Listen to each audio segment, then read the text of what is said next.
What's up, everybody? We are live on the CBS Sports, I guess it's the Pick Six podcast, playoff sweat show. I'm Will Brinson, joined by John Breech and Debo. Look at that. Debo in the house for this one as well. It's cold in my house, so that's why I'm wearing my podcast playoff toboggan. I actually shaved my playoff beard, my beard's playoff beard. Trim for the weekend, and I'm excited for this Washington Tampa Bay finale. Tampa Bay up 18-16, and joining us here shortly, hopefully, Eric K, our boss. And you don't like to call your bosses your friends, but I mean he's our friend. And he's also a Washington fan, and he's probably going to be freaking out a little bit if Tampa Bay actually in the red zone here. Oh, Tom Brady getting assaulted there by the Washington football team's defensive line. Breech. Debo, what's up? Let me just say, Brinson, so we've been planning to do this. We were only going to do the fourth quarter, the Saturday night game. I thought for sure by the time we logged on, we were both going to be 6 drinks deep, and the Buccaneers were going to be up by 6 touchdowns. It's the opposite. They're up by 2 points, and I'm only 2 drinks deep. What's going on here? Well, what's going on is I'm about to – well, first of all, I'm probably – it doesn't look like I'm going to win this Tampa Bay -7 that I took earlier when it sounded like Alex Smith was going to be out, because Taylor Heinicke has been playing his butt off. Just dove into the end zone for a touchdown. They didn't get the 2-point conversion. He's played really well, though. I mean, I've been impressed. Like, this is a borderline impossible spot to step in and to succeed, and he's somehow managed to do it. And Washington doesn't exactly have, I mean, they have 16 points. They're not lighting up the scoreboard, but Tom Brady has. He's looked so sharp, and this offense has looked so good for stretches. And at the same time, there's so many bad mistakes from this team. Chris Godwin, 3 just terrible drops. They haven't looked, completely in sync during the second half. Washington's been, been really pushing them. And I think you have to question how far Tampa can go if this is as consistent as they can be, because it's not like the Washington pass rush has gotten home. Oh, yeah. Rhoda on Periscope says, literally just muted my TV broadcast to listen to you guys instead. All right. Appreciate it, buddy. That was me giving the good sign because Matt Gay just nailed a 38-yard field goal. Let me just say something. Who would have known if you took the pick 6 alma mater parlay, you could potentially be rich after tonight. You had Sean McDermott, our William & Mary graduate, Ryan Wilson. You had Sean McVay, our Miami of Ohio graduate, me, and you have Ron Rivera, a Cal graduate of our retired Pick Six friend Sean, all coaches who might win today. That maybe we need to start thinking deeper with our parlays here, Brinson. The other obvious parlay was to fade NC State. So you could have bet on Miami in basketball. They beat us in basketball. They were 6.5-point dog in Raleigh. You could have bet on the Bills on the money line, and obviously that they cover there, and it's probably like what 200 or 250. And then you bet on the Rams because you fade Russell Wilson. And if you'd done that 3-game parlay would have paid out pretty nicely. I'm actually really disappointed in myself that I didn't realize that that's obviously what was going to happen. Robert Thomas wants he's commenting on YouTube. You can watch us on youtube.com. You can watch us on Twitch. You can watch us on Periscope as well. He wants to know what your Jason Myers take is. My Jason Myers take is if I was Jason Myers, I would have thrown the whole entire team under the bus after this game. I would have been like, look, I carried you guys this whole year. Offense fell apart in the second half of the season. I went 24 of 24 on field goals during the season, only the 3rd kicker ever to hit 100% of his kicks when attempting 20 or more field goals in a season. And Jason Myers had 2 field goals of 50 or more yards pretty much the entire Seahawks offense. He's a Seahawks kicker anyway, if you have not picked up on that by this. He was just the 3rd kicker in NFL history to hit multiple 50-yard field goals in a wild card game. He held the Seahawks in it. But you know what? He didn't throw anyone under the bus. You know who did? Pete Carroll and Russell Wilson threw your boy Brian Schottenheimer under the bus. Brinson saying a little, hey, if we would have picked up the pace there in the second half, maybe we would have done better. Pete Carroll saying, you know what? We just didn't look good on offense the whole second half of the season. Is your boy in trouble? Yeah. I didn't actually hear him say that. Yeah, he's definitely in trouble. We should pull that audio. But you need a competent producer to do it. Debo, just kidding. What's up, buddy? How you doing? You haven't said anything. Yo, I am just making sure everything's humming here. Twitch, Periscope, YouTube.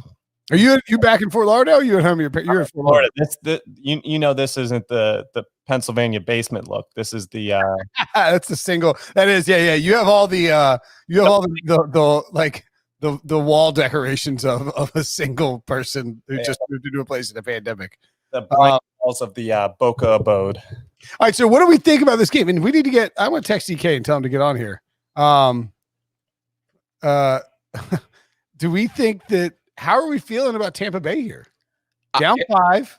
If I'm a Buccaneers fan, I might pull something here. Yeah, if I'm a Buccaneers fan, I'm a little nervous right now. I'm getting a bottle of tequila next to me because this is one of those classic NFC East versus Tom Brady. Look, if there's one division he just seems to melt down against and have some crazy loss, it's the NFC East. You saw the 2 giant Super Bowls, the Eagles Super Bowl. This isn't a Super Bowl, but it probably feels like a Super Bowl for Washington. And you know what? Heinicke's had a huge second half, and all he has to do, drive down, get a touchdown. All of a sudden, you're in the lead. And what do they have? They've got a touchdown, a field goal. Yeah, scored 2 of their 3 possessions this half. So, yeah, man. By the way, the amount of love that Tony Dungy's giving to Taylor Heinicke and not to Tom Brady, as I tweeted out, is absolutely hysterical. I mean, for those that don't know, Tony Dungy not a fan of Tom Brady. He said he was the 6th greatest quarterback of all time, and then this year, this past season, called him the 6th hardest quarterback he ever had to prepare for because Tom Brady's not mobile. And Tom Brady promptly tweeted out a picture of the Colts' 2014 AFC championship game, although that wasn't even. Tony Dungy wasn't even involved in that game. I don't really know why he did that. I've texted EK, told him to jump on with us. Another important question there, Will, though. Where's Wilson? Yeah. Yeah, Wilson is in Stamford, Connecticut doing CBS Sports HQ work. So the guys in the toboggan and the zip-ups, the half-zips and the hats have been relegated to Twitch, which is perfectly fine with us because it's more casual, it's cooler. It's less like stuffy. We're not asking like serious football questions. We're trying to sweat out some bets here. If you're curious what bets I have to sweat, I have the Bucs in a teaser, a big teaser, -2, along with the Steelers as a pick'em. I have Tampa -7, and I have J.D. McKissick. I have the Bucs in the second half, which is dead. And I thought they were going to steamroll them. I'm shocked by the second half. And I have J.D. McKissick over 5.5 receptions, which doesn't have really a prayer of going down unless we get some late drives in which Taylor Heinicke is just having to throw dump offs, which I think is possible. Like, I think if the Bucs can score here, and Taylor Heinicke is taking he's holding his left hand now. He's in a lot of pain, man. He's landed on the line. He got banged up 2 plays ago. He took a hard hit, taken to the ground. They took another hit on this one. So, and if they lose Heinicke, Alex Smith is inactive. All of a sudden, you're in deep trouble. Maybe it's for the best that EK doesn't show up if Heinicke has to leave the game. I'm not sure he could mentally handle the 3rd string quarterback getting in there. You ready for Steven Montez?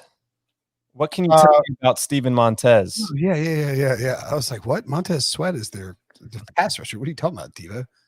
Yeah, Steven, I get down with some Steven Montez. No, I want Heinicke to get out there and to play well and to keep them in this game and potentially give them a shot to win it. Like I'm excited about that idea. Yeah. This is definitely the week of quarterbacks you have to Google before you go on air. Like John Wolford, obviously we all learned about him last week, but I feel like a lot of people, those of us who live in, Wake Forest territory know about him. But if you were just casually watching football this year and you're like, I'm going to watch some playoffs and turn on the Rams Seahawks, you have no idea who John Wolford is. And then, obviously Jared Goff came in. So do you think Jared Goff was hurt or benched? Because I think he was benched. I know Greg Rosenthal of NFL Media, our pal, friend of the show, friend of the podcast, actually. I think he floated it first, but I think he's right. I think Jared Goff was benched. The Goff is totally healthy and perfectly fine to play. I feel like it was one of those things where McVay felt like you haven't thrown a football in almost 2 weeks. I feel like you're about 90%. And we saw a few throws get away from him. They said on the broadcast at practice that like 1 out of every 4 throws he was throwing was just sailing because he'd lose feeling in his thumb or whatever. And, Sean McVay doesn't want to risk that. And we saw it happen a couple times. So I just think McVay didn't feel safe going with him. The Buccaneers are just going to roll down the field and ice this game. Yeah, it seems like Evans slid on the turf. Oh, no, Mike Evans going to the sideline injured now. He slid on the turf. Obviously, last week he suffered a turf injury as well. That would be a big blow for them. Antonio Brown and Chris Godwin's still plenty good, but Mike Evans kind of, sort of the straw that stirs the drink, so to speak, on that offense, I think. Debo, have you enjoyed, you don't have, Breech, I assume that your lovely wife and daughter are at home with you. Debo has nothing, no one in his life. And I would assume that but I mean, like, and I say that in a jealous fashion because you've probably spent from noon today when we started our pregame live show with Mike McClure and Jacob Gibbs to 11 o'clock now just watching football. That doesn't sound terrible. No, not the best timing for me to leave a state like Pennsylvania with their gambling laws and come to Florida with a state like the gambling laws that Florida has now. Sorry, I'll cut you off, but Taylor Heinicke is going back to the locker room. That is a pretty huge development. Go ahead. Sorry. No, the bet's a little less today, but there's ways to get them in there. Yeah, I have a feeling you know how to get your bets in. Imagine the NBA today for the first time in a couple of. Oh. Hey, I got a good question though. Do we handicap NBA? Actually, yeah. Go ahead, Debo. I was going to say Brinson likes to fancy himself as an NBA handicapper. We will say that. Well, I think it's more like I'm an NBA DFS guy, guru, savant, if you will. After winning a tournament, in fact, about a year ago, because it was right before it was the Saturday before the Super Bowl. And remember, because Breech, I bought you all that whiskey. I remember. I told you that I won 12 grand, and you were like, "Well, you gotta pay for the bar tab now." Surprise! Well, hold on. Let me give the exact details there. Me and Brinson are at the Super Bowl. We're down in Miami near South Beach. It's still, we had just gotten there. It's our first night there. First night, you just go out, you have a couple drinks, you figure out what you're going to be doing for the week. So we're walking down the street. We find this hole in the wall bar. It's pretty nice. So they've got a bunch of whiskey options. Look, I'm looking for like a $5 whiskey. I don't need anything fancy. Brinson's out here. He's ordering the first round. He orders something that's like $16. Well, before you continue, in my defense, like literally every drink in South Beach is $16. So That's true. The cheapest one was like $8. And so I was like, Brinson, I don't know if I need a $16 drink. He's like, don't worry about it. He doesn't tell me anything. He's like, let's just do it. It's the Super Bowl. So I'm like, whatever, let's do it. All of a sudden we're like, oh, Evan stayed in the game. We're about 4 $16 drinks and we have like $150 tab. And I'm like, oh my God, my wife's going to kill me when she sees so much money I'm spending on the first night just on whiskey. Then Brinson said he'd cover it. Thanks, Brinson. Yeah, no problem. Yeah, I mean, I've been this year, but I mean, to answer your question, no, I wouldn't say we handicap DFS. Handicap NBA, excuse me. Debo knows the NBA really well, but usually doesn't get into it until, like after the Super Bowl, right? Like you don't really dive in. Although I got to tell you, Debo, you know what I got down a few like last week maybe or earlier this week. LaMelo 5-1. You know who it is to win MVP. Guess who? Jokic. Joel Embiid. Oh. He's 9-1 now. Touchdown Tom Brady to Cameron Brate. Helps no one, but that's okay. It actually helps me in terms of the my bets. Now is when and it helps the Tampa Bay Buccaneers. Will it helps the Tampa Bay Buccaneers? Where's EK? This is a week no show. Liam Heffernan asks, "Where's Pete?" Yeah, I mean, look, Liam, it's 11 p.m. Pete's probably asleep. And if I had to guess, he probably fell asleep with like his thumb in his cat's, petting his cat or something like that. Who knows what he does with his cats? I can't say for sure. No one can really say for sure. I mean, if you know Pete, you've seen Pete, you see how he acts. Weird dude. Who knows what he does with those cats? Yeah, Pete's bedtime is like 8 p.m. on the weekdays and 9 p.m. on weekends. So there's no way he's up right now. And then reviewing this touchdown are made up of like bones and internal organs and various things. Pete, I'm actually convinced, is just like a little balloon full of cat farts. That sounds right, to be honest. Doesn't that seem like it checks out? He was doing the podcast earlier this week and he did he started chugging a Red Bull. We were like, what are you doing? Are you chugging a Red Bull? He's like, that's actually like 3 weeks old. We're like, what? You're drinking like the rest of a 3-week-old Red Bull? He's like, yeah, I mean, like, whatever. It's like, dude, that's just been sitting there. That guy asked about NBA bets.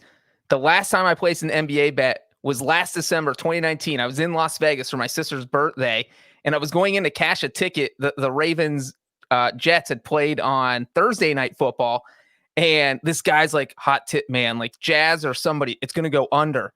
And I was like, okay, like I don't bet NBA. I don't care. I've never done it in my life. He's like, it's a lock. And you never listen to these people. And it's a random guy too. He's got like a wad of cash in his hand. Like, you got a wad of cash in your hand. I'm going to listen to you. And I just won $100. So I'm going to put that down and hopefully it pays off. And the guy's gamble hit. So random dude in Las Vegas at the Link Hotel Sportsbook. Thanks for hooking me up with that. That's a good story. Man, you know what? I got to tell you, in DFS, I'm such a coward. I was going to start last night. I got a little lubed up and I decided I was going to start Tom Brady and Antonio Brown and Chris Godwin. I was going to fade Josh Allen completely. And this morning we were doing the show at 12 and Mike McClure was saying how you got to go Josh Allen anyway. And he wasn't wrong. Like Josh Allen smashed, but I ended up having, because of the way that worked out, I altered a bunch of my lineups.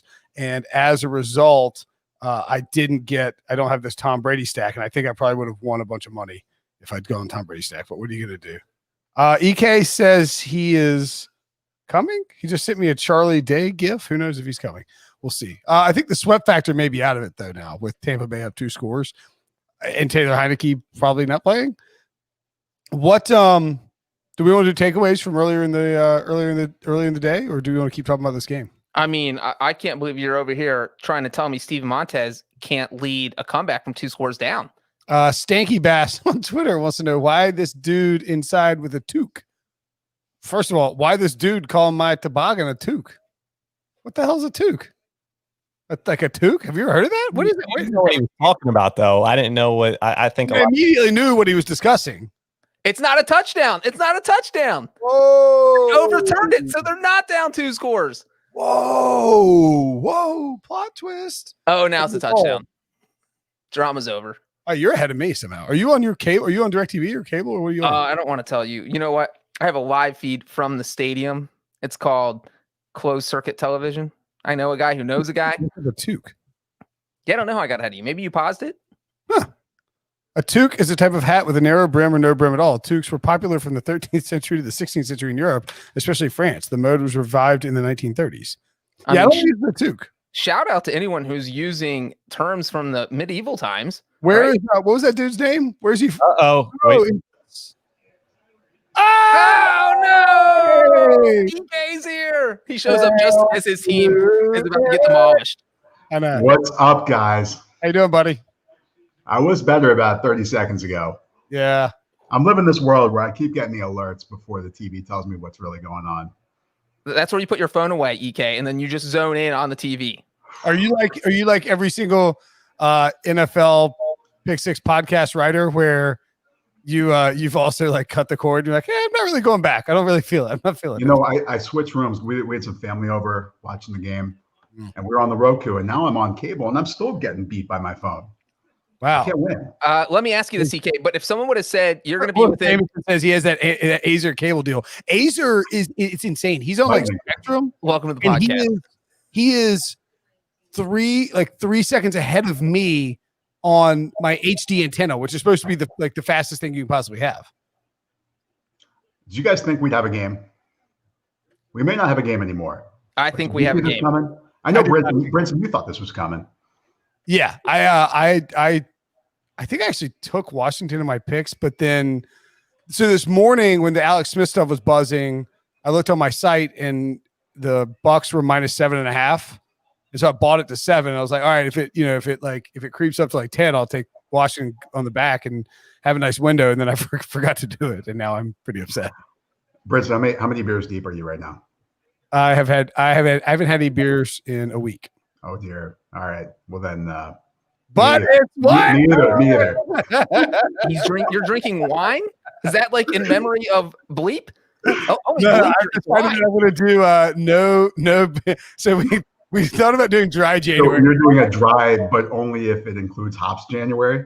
Just bourbon. It was going to be just bourbon January, and then that got a little out of hand early. That's not a thing. So basically, there's no way in hell that in the middle of this ongoing pandemic, with a 7-year-old who's being homeschooled for at least the next few weeks, going through the playoffs, that I'm going to remotely consider doing dry January. Like it wouldn't be safe or healthy for anybody. So Instead, I'm going to try and get less. I'm going to try and cut some carbs out of my life by doing no beer. And your dry January normally ends around January 26th when you head to the Super Bowl, which will We not. won't be going to. Yes, Well, and I it think- usually doesn't start until like January 5th. I was going to say, he probably needs like a week of preseason. Like that was the Pro Bowl week. That was I did that for 2 years, and it's sort of a mistake because you get to the Super Bowl and you're like, hello, coworkers and bosses. Yes, I haven't had anything to drink in 24 days. Oh, allow me to have this 7.8% IPA. And then all of a sudden you're like cussing and saying things like insulting your boss. Stumbling back to your hotel. Guys, real quick. Let's get back to football. Heinicke's back. Okay. So prepare the comeback. Okay. I guess I was kind of getting in excited walking since from where I Monday. was to here, he hurt his shoulder, I guess. No, he hurt his left. It's like his left arm, maybe wrist area. He actually went back the post beat writers are saying shoulder here. So Okay. I'll be honest. Taylor Heinicke doesn't need his left anything. He just needs I'll his tell you right what, arm. though, look, Throw as with his right a arm. fan, we had no expectation to win this game. But if we come out of it with a legit backup quarterback in this, backup. How You many? mean starting? Washington went with Heinicke all year. If 7. Alex Smith was playing right now, it would be 35-10. 100%. The legs have been everything. Absolutely. EK, let me just tell you, let me ask you, if somebody would have told you this was going to be a 2-point game in the fourth quarter, you would have been crying tears of joy and thought they were lying to you and punched them in the face, right? I would have expected that at like maybe halftime and then third quarter, like the Bucs blow it open. So the fact that there's still a game potentially here, depending on this drive, yeah, this is all house money. Especially when you already bet Antonio Brown first touchdown and anytime touchdown, you're living in house money territory. So you're retiring after this. This is your last appearance anywhere. Drinking for free tomorrow, boys. I lost my bees today. I had a monster Thursday and Friday, and then had a terrible day today. But that's okay. Oh, I had Jonathan Taylor over rush yards 78.5. He finished with 78. Oh, dude, I've been on that hook so many times with props this year. Just so have many 50. times. Have 50 or 100. Don't have 78 on the number, man. That's Ugh. and, I had Josh Allen first touchdown score, and then he was like running, and then he stopped running. I have McKissick over 5.5 receptions, and they're just not using him in the passing game. I can't believe it. I had the over at 50.5. So I was absolutely thrilled. That ended with 51. I didn't think they were going to get the 2-point conversion, the Colts, after they scored their second touchdown, because that would have crushed me. All these bets were close. Vegas was on with their numbers. Has anybody been dunked on it? By the way, the overs 38. Are we over this one yet? No, one more score and we'd be over this one, and that'd be 3-0 to the overs on the day.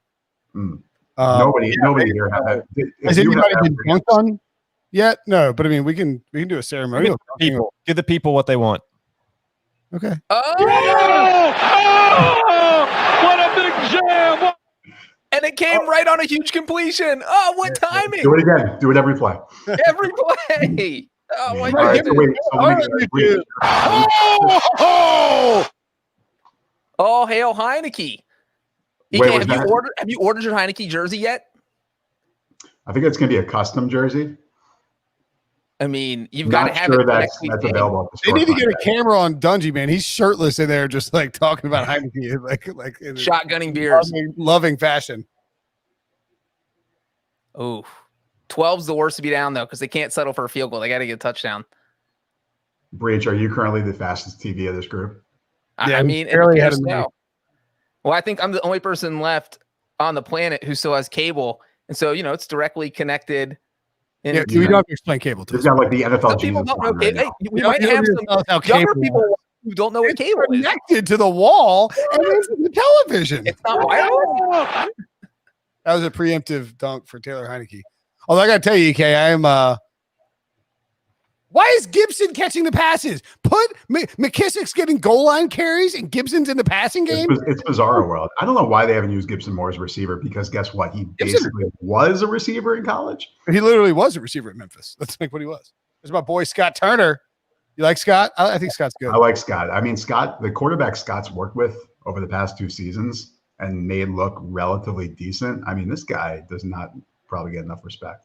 No, he's really good. I didn't like the whole nepotism thing, or like the perception of it, because it didn't. It is. We've had a lot of that in DC, but Sure. he's the goods. Yeah, he's legit. I mean, obviously Ron Rivera is Norv Turner's guy, and Scott is Norv's son.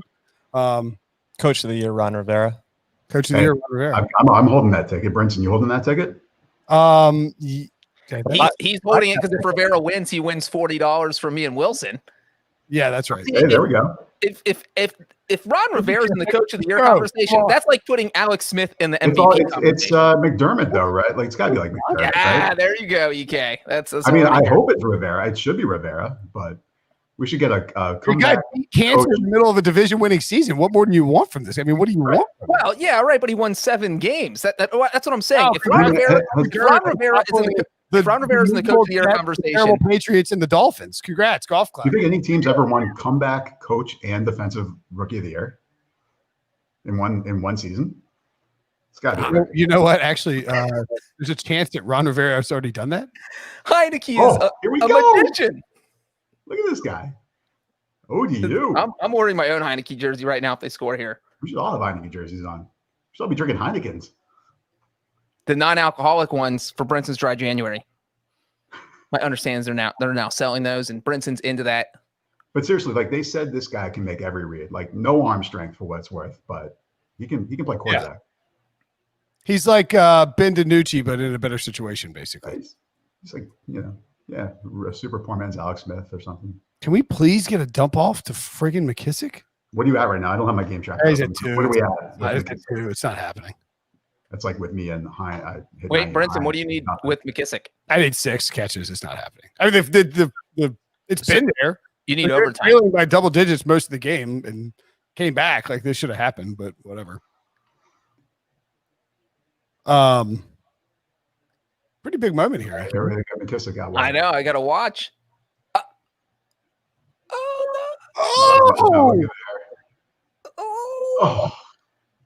I mean, they don't score here. Game over, right? I think Chris goes a faster ball than that. What was that? Turn off.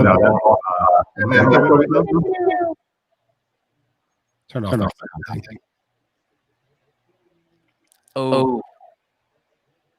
Demon, the audio? What have you done? We can hear you. Yeah, mine's geeky. Never mind. And you were making fun of Pete. Yeah, we can figure out how it works. Somebody get your sandwich. Oh my God! Oh, what was that? Oh, Did Sims actually catch the ball? Yeah. We got ourselves a game here, boys.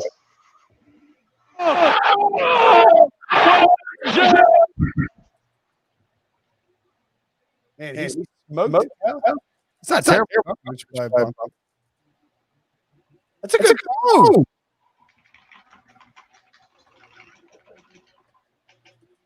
What would you say is the chance? What do you think? What'd you say, Brady? That's why I screwed up.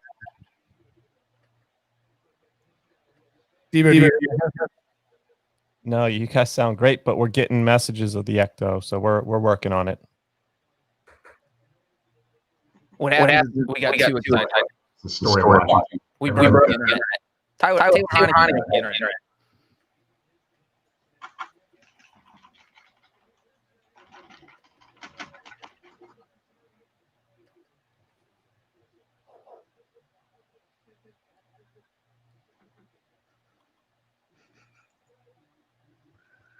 We fixed things by kicking up Brinson. Oh, man, that's that work. Am I next? Can we just leave it EK and Debo? They're saying Debo has no echo. Everybody else sounds terrible. So wait, are we fixed I'll now? bounce. Hold on.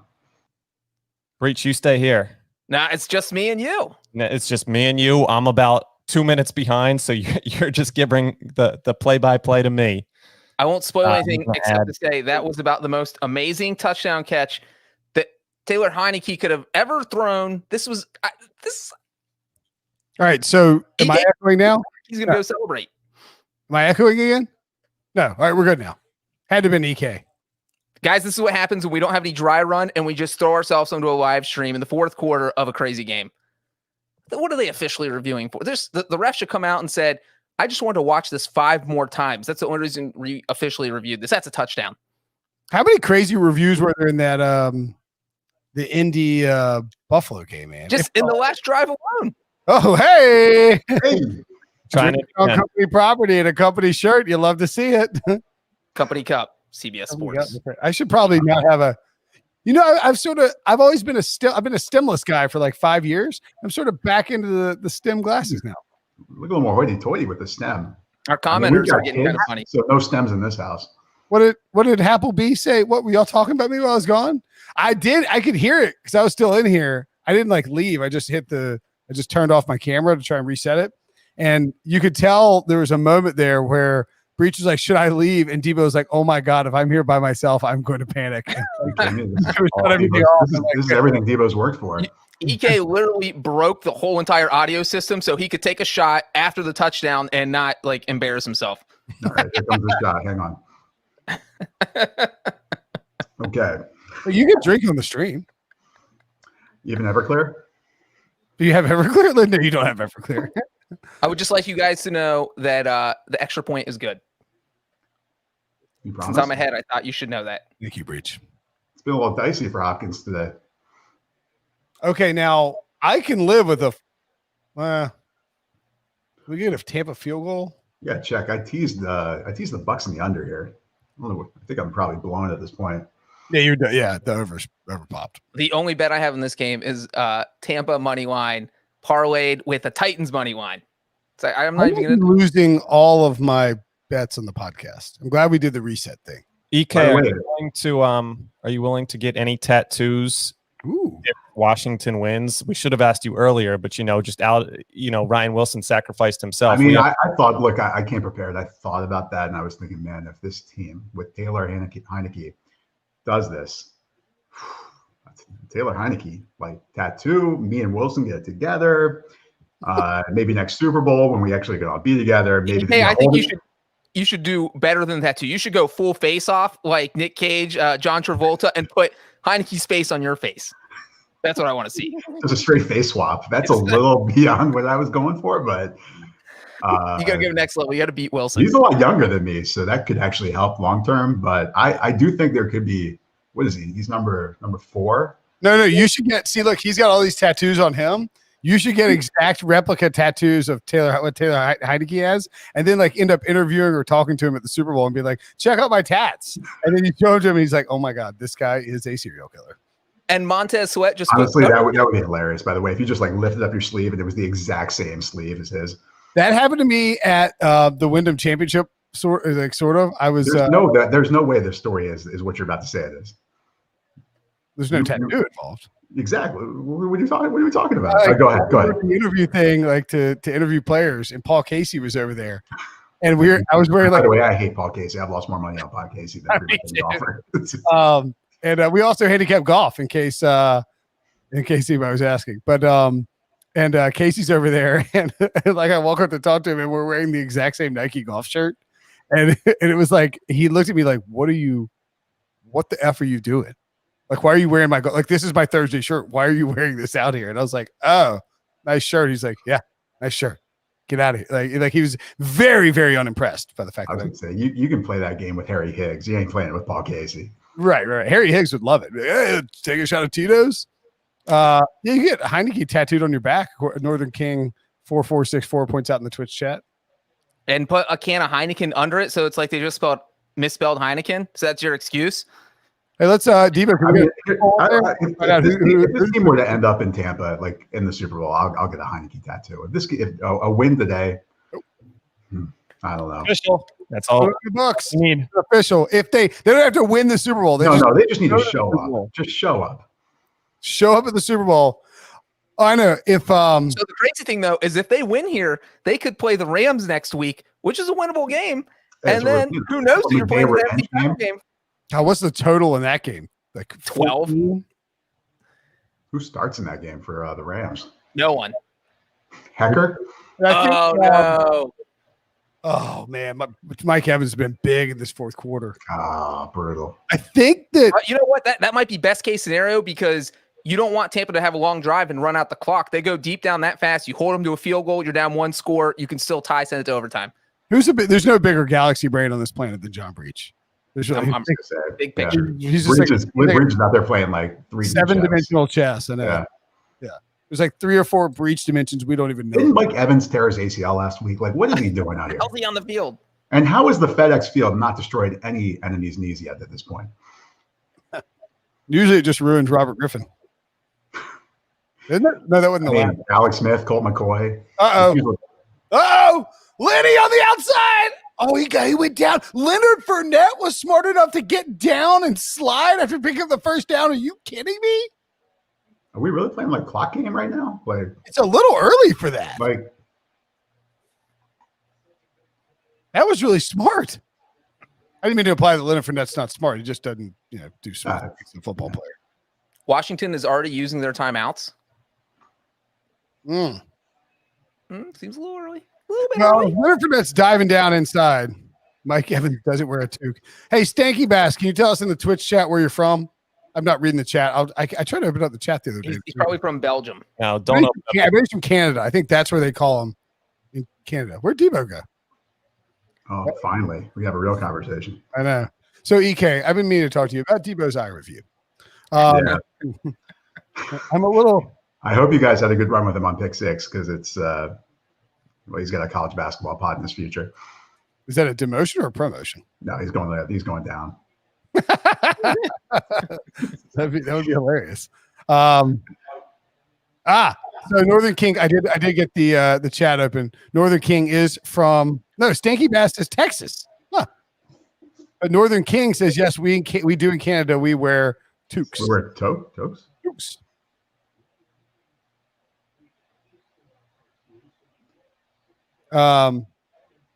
The Tarico Dungy thing with Tarico at home doesn't work. He's like I don't know why he's at home if it's a COVID thing. I mean, Romo's going to be at home. What do you think he's wearing? He's wearing like shorts or pants? What's like? Oh, you're not wearing pants if you're at home. There's no reason to. His face looks like a man who's wearing shorts and knows that. Yeah, he's like, I should have worn pants. It's really cold in my house. He's got a clip-on shirt, or you just rip it off, and all of a sudden you're shirtless. It's just the front, right? Yeah, it's just. Well, like I'm wearing. You got. Oh, dog, no, Breech. It better be a pick 6. How about a It's sack? a big play. That'll check out. Uh-oh. Does Chase Young have a sack yet? I don't think. I mean, how many times did Jack Del Rio blitz today? I feel like maybe one. Boy, I thought you said something else there. It's 3rd and 18. I mean, it is 3rd and 18. He's just letting this line do its thing, and they're in field goal range, though, right? See, I'd love this would be a 53-yarder, but Ryan Suckup is. I mean, he's had a decent year this season, but he, got kicked out of Tennessee last year because he was so bad. It's no lock. If they don't get any yardage here, a 53-yarder with Ryan Suckup is not a lock. And then if he misses, you get the ball at the 43-yard line. Bruce Arians does weird stuff. I could see Bruce Arians punting. I think if you're Bruce Arians, you tell Tom Brady, look, man, just get 10 yards here. We're not going for first down. 6 yards. Anything that puts us in closer. Yards, you can get some yak. If we get some first down, great. But who's the play go to? AB? Mike Evans. I feel like we haven't seen a lot of AB since that touchdown, right? That's because he went to bed. He's like, man, I got my touchdown. Tommy got my $250,000 bonus money for me. Remember I told you guys that AB was going to be a buck?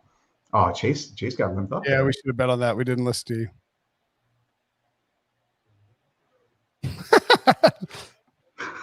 Carson Wentz. I don't know. Is Carson Wentz the 6th best quarterback? Oh, my goodness. All right. I mean, if you're Tampa, you got to kick. I think you got to kick the field goal. Field goal here, because if you don't get it, you have a good chance of losing. You go up 8. You kick the field goal and go up 8. You go up 8, and you can't lose in regulation. You're down. Well, I mean, down. Yeah. I mean, if I'm Tampa, I honestly let the clock go to 1 and call a timeout. 4th and 2 on the 19. What if he still misses? If it's 4th and 1, they go for it, right? Brady Cash. That's what I was saying. Like on the thing where Frank Reich went for 2 earlier today, we went for 2 on down 14 in the.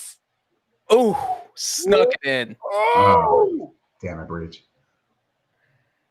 EK, you're down 1 score with 2:49 left. This is the You're spoiling the game for me. Sorry. Well, it's a field goal. I wouldn't have done it if it was 2 seconds left, game winner. I would have let everyone react. Taylor time. Taylor time. This is where this is a backbreaking pick six by Heinicke, and you're just out on him for life. Patrick Mahomes tweets, regardless of the outcome, what a great game by Heinicke. Did he tweet, he's Ways the to next go. Mahomes? Yes, after that he said, he's the next me. Did he say he's watching 2 goats right now? 2 goats at work. 2 goats, 1 game. Bruce Arians' mask, by the way, has just been comical all night. Where do you get that? Well, he finally did the face shield. He was doing mask and face shield. That's what they give you at ornithology school. That's bird school. You wear like a bird mask. Don't steal my Belichick jokes from. What? You remember when they played the Seahawks? He had that little beak mask on. I do remember. Beat the Seahawks with the sink like Seahawk. Oh man, I am now thinking like Brinson. That's what I got to think about retiring and hanging up for good.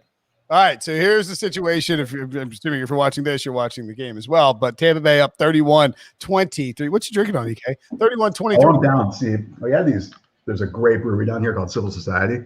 Yeah. You can really see it, but all I've got left now are fat tires in the fridge. Yeah, D. Gilmore, 78 points out. Heinicke is hot. You got to take the points. Things you never thought you'd say. Welcome to 2021.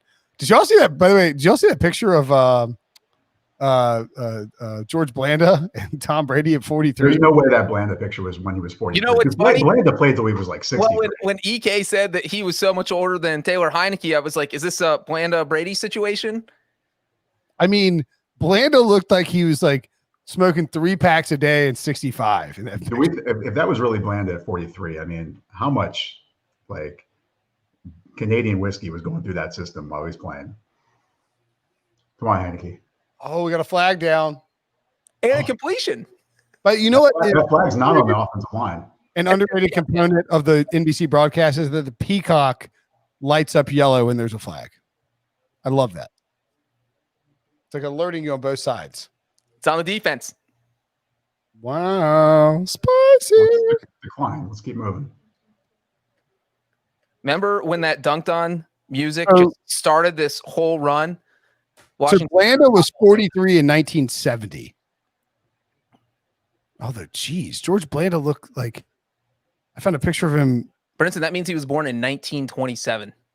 That was before you were born. I just found a picture. Even in his prime, he looked old. Yeah, but what year how old was he when he retired? Guys, is Heinicke going to do this? He might. Oh, look at this. Another flag. What do we got, Breech? No call yet. No call yet. I mean, if you're the Buccaneers defense, you're nervous right now, right? We're losing to this guy who has 1 start in his whole entire career. Wow. You know what? On the defense again. It's on the defense again. NBC stole this tweet from Darren Rovell. He tweeted this back in August. He tweeted what a 43-year-old quarterback looked like in 1970, Blanda, and what a 43-year-old quarterback looks like. You can do that. Rovell used to work at NBC. You have rights to his tweets. That's true. That's true.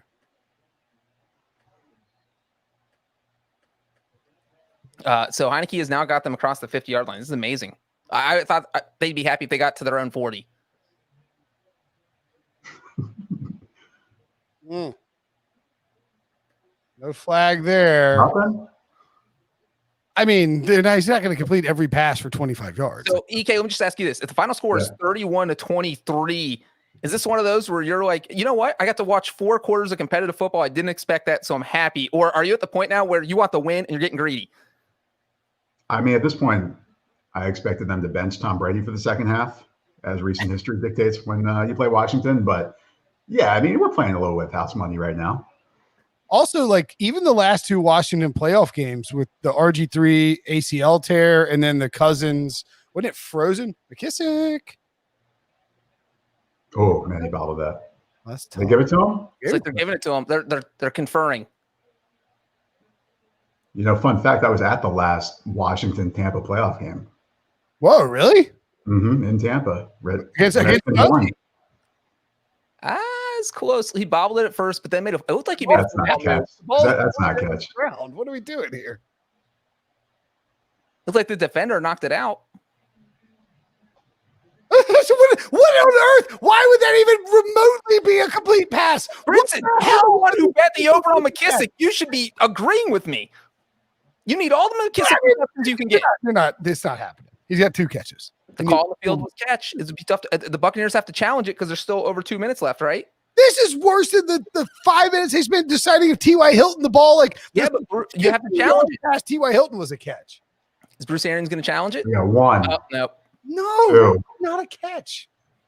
Come around on it. Looks like a catch. Not a catch, Breech. Here it comes. Oh, mother of God. Boy, I thought you were about to drop a. Did I tell you that Robbie's just really picked up the F-bombs these days? It's a problem. Like Fraggle Rock? Yeah. He's like, mother. He says that. He's like, mother.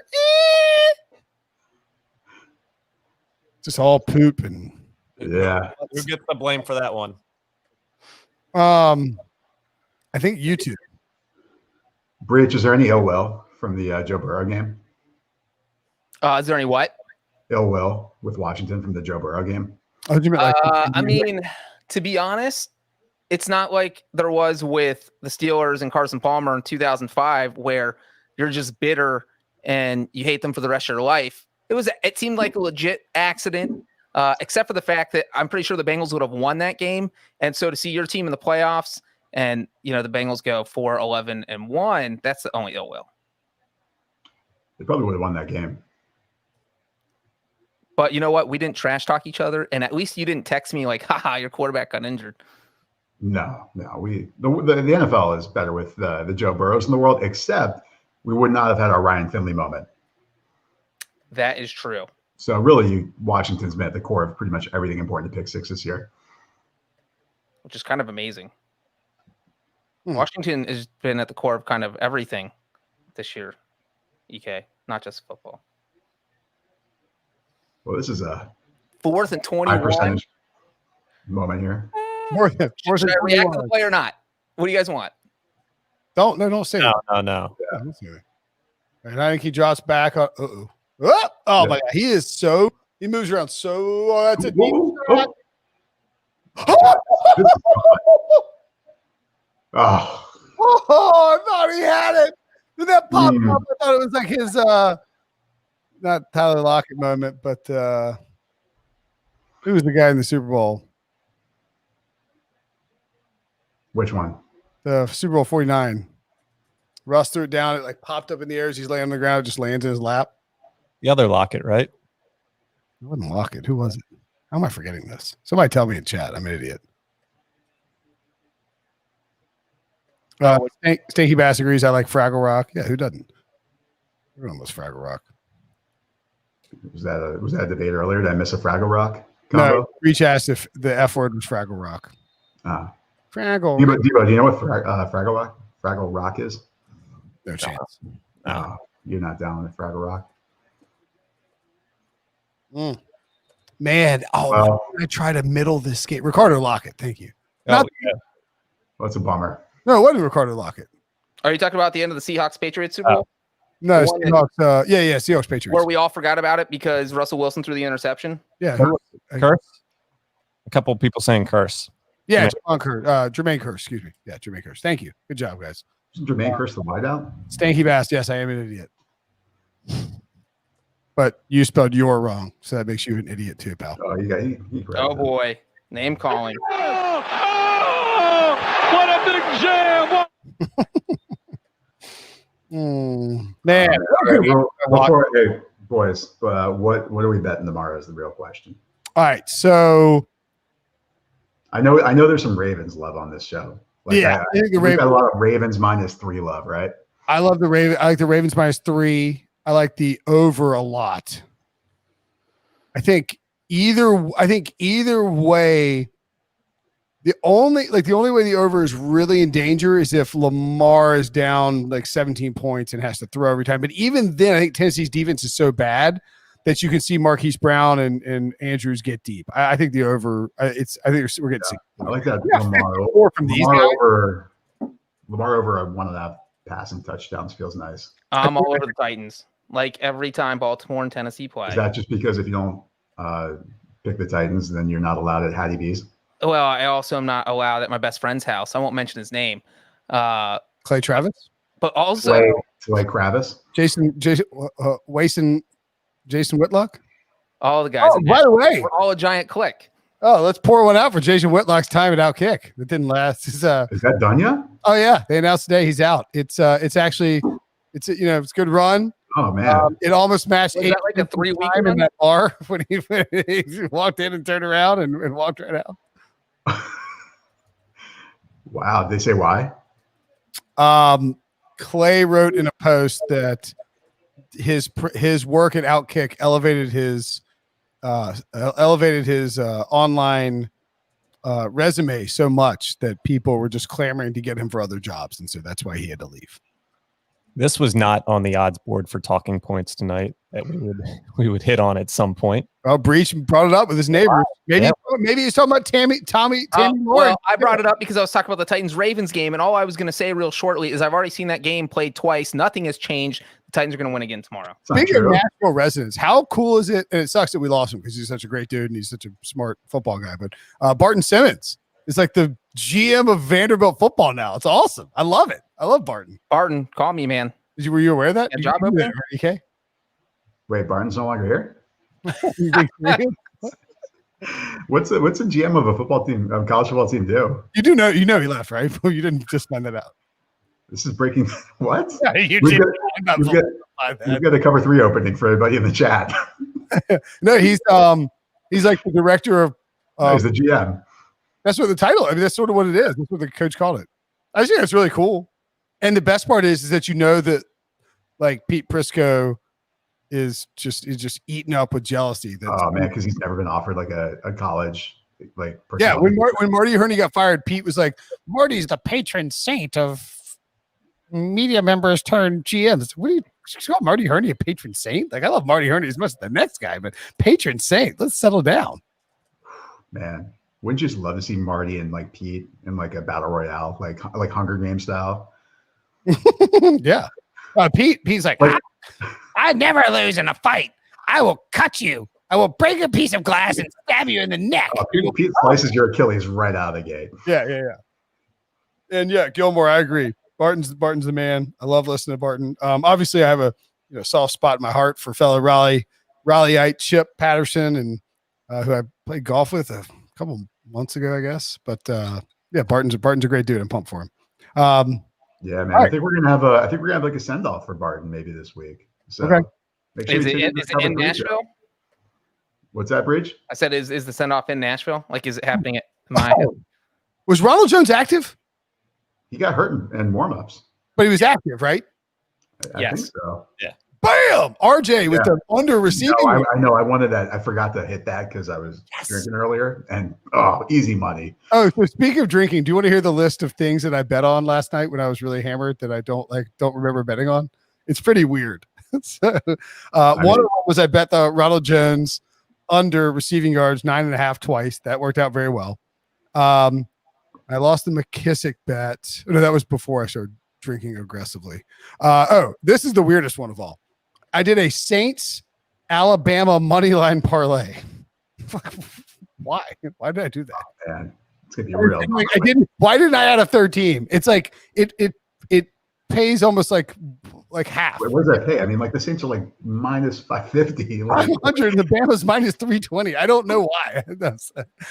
And then this is really weird. So I went in there and I peppered the odds board.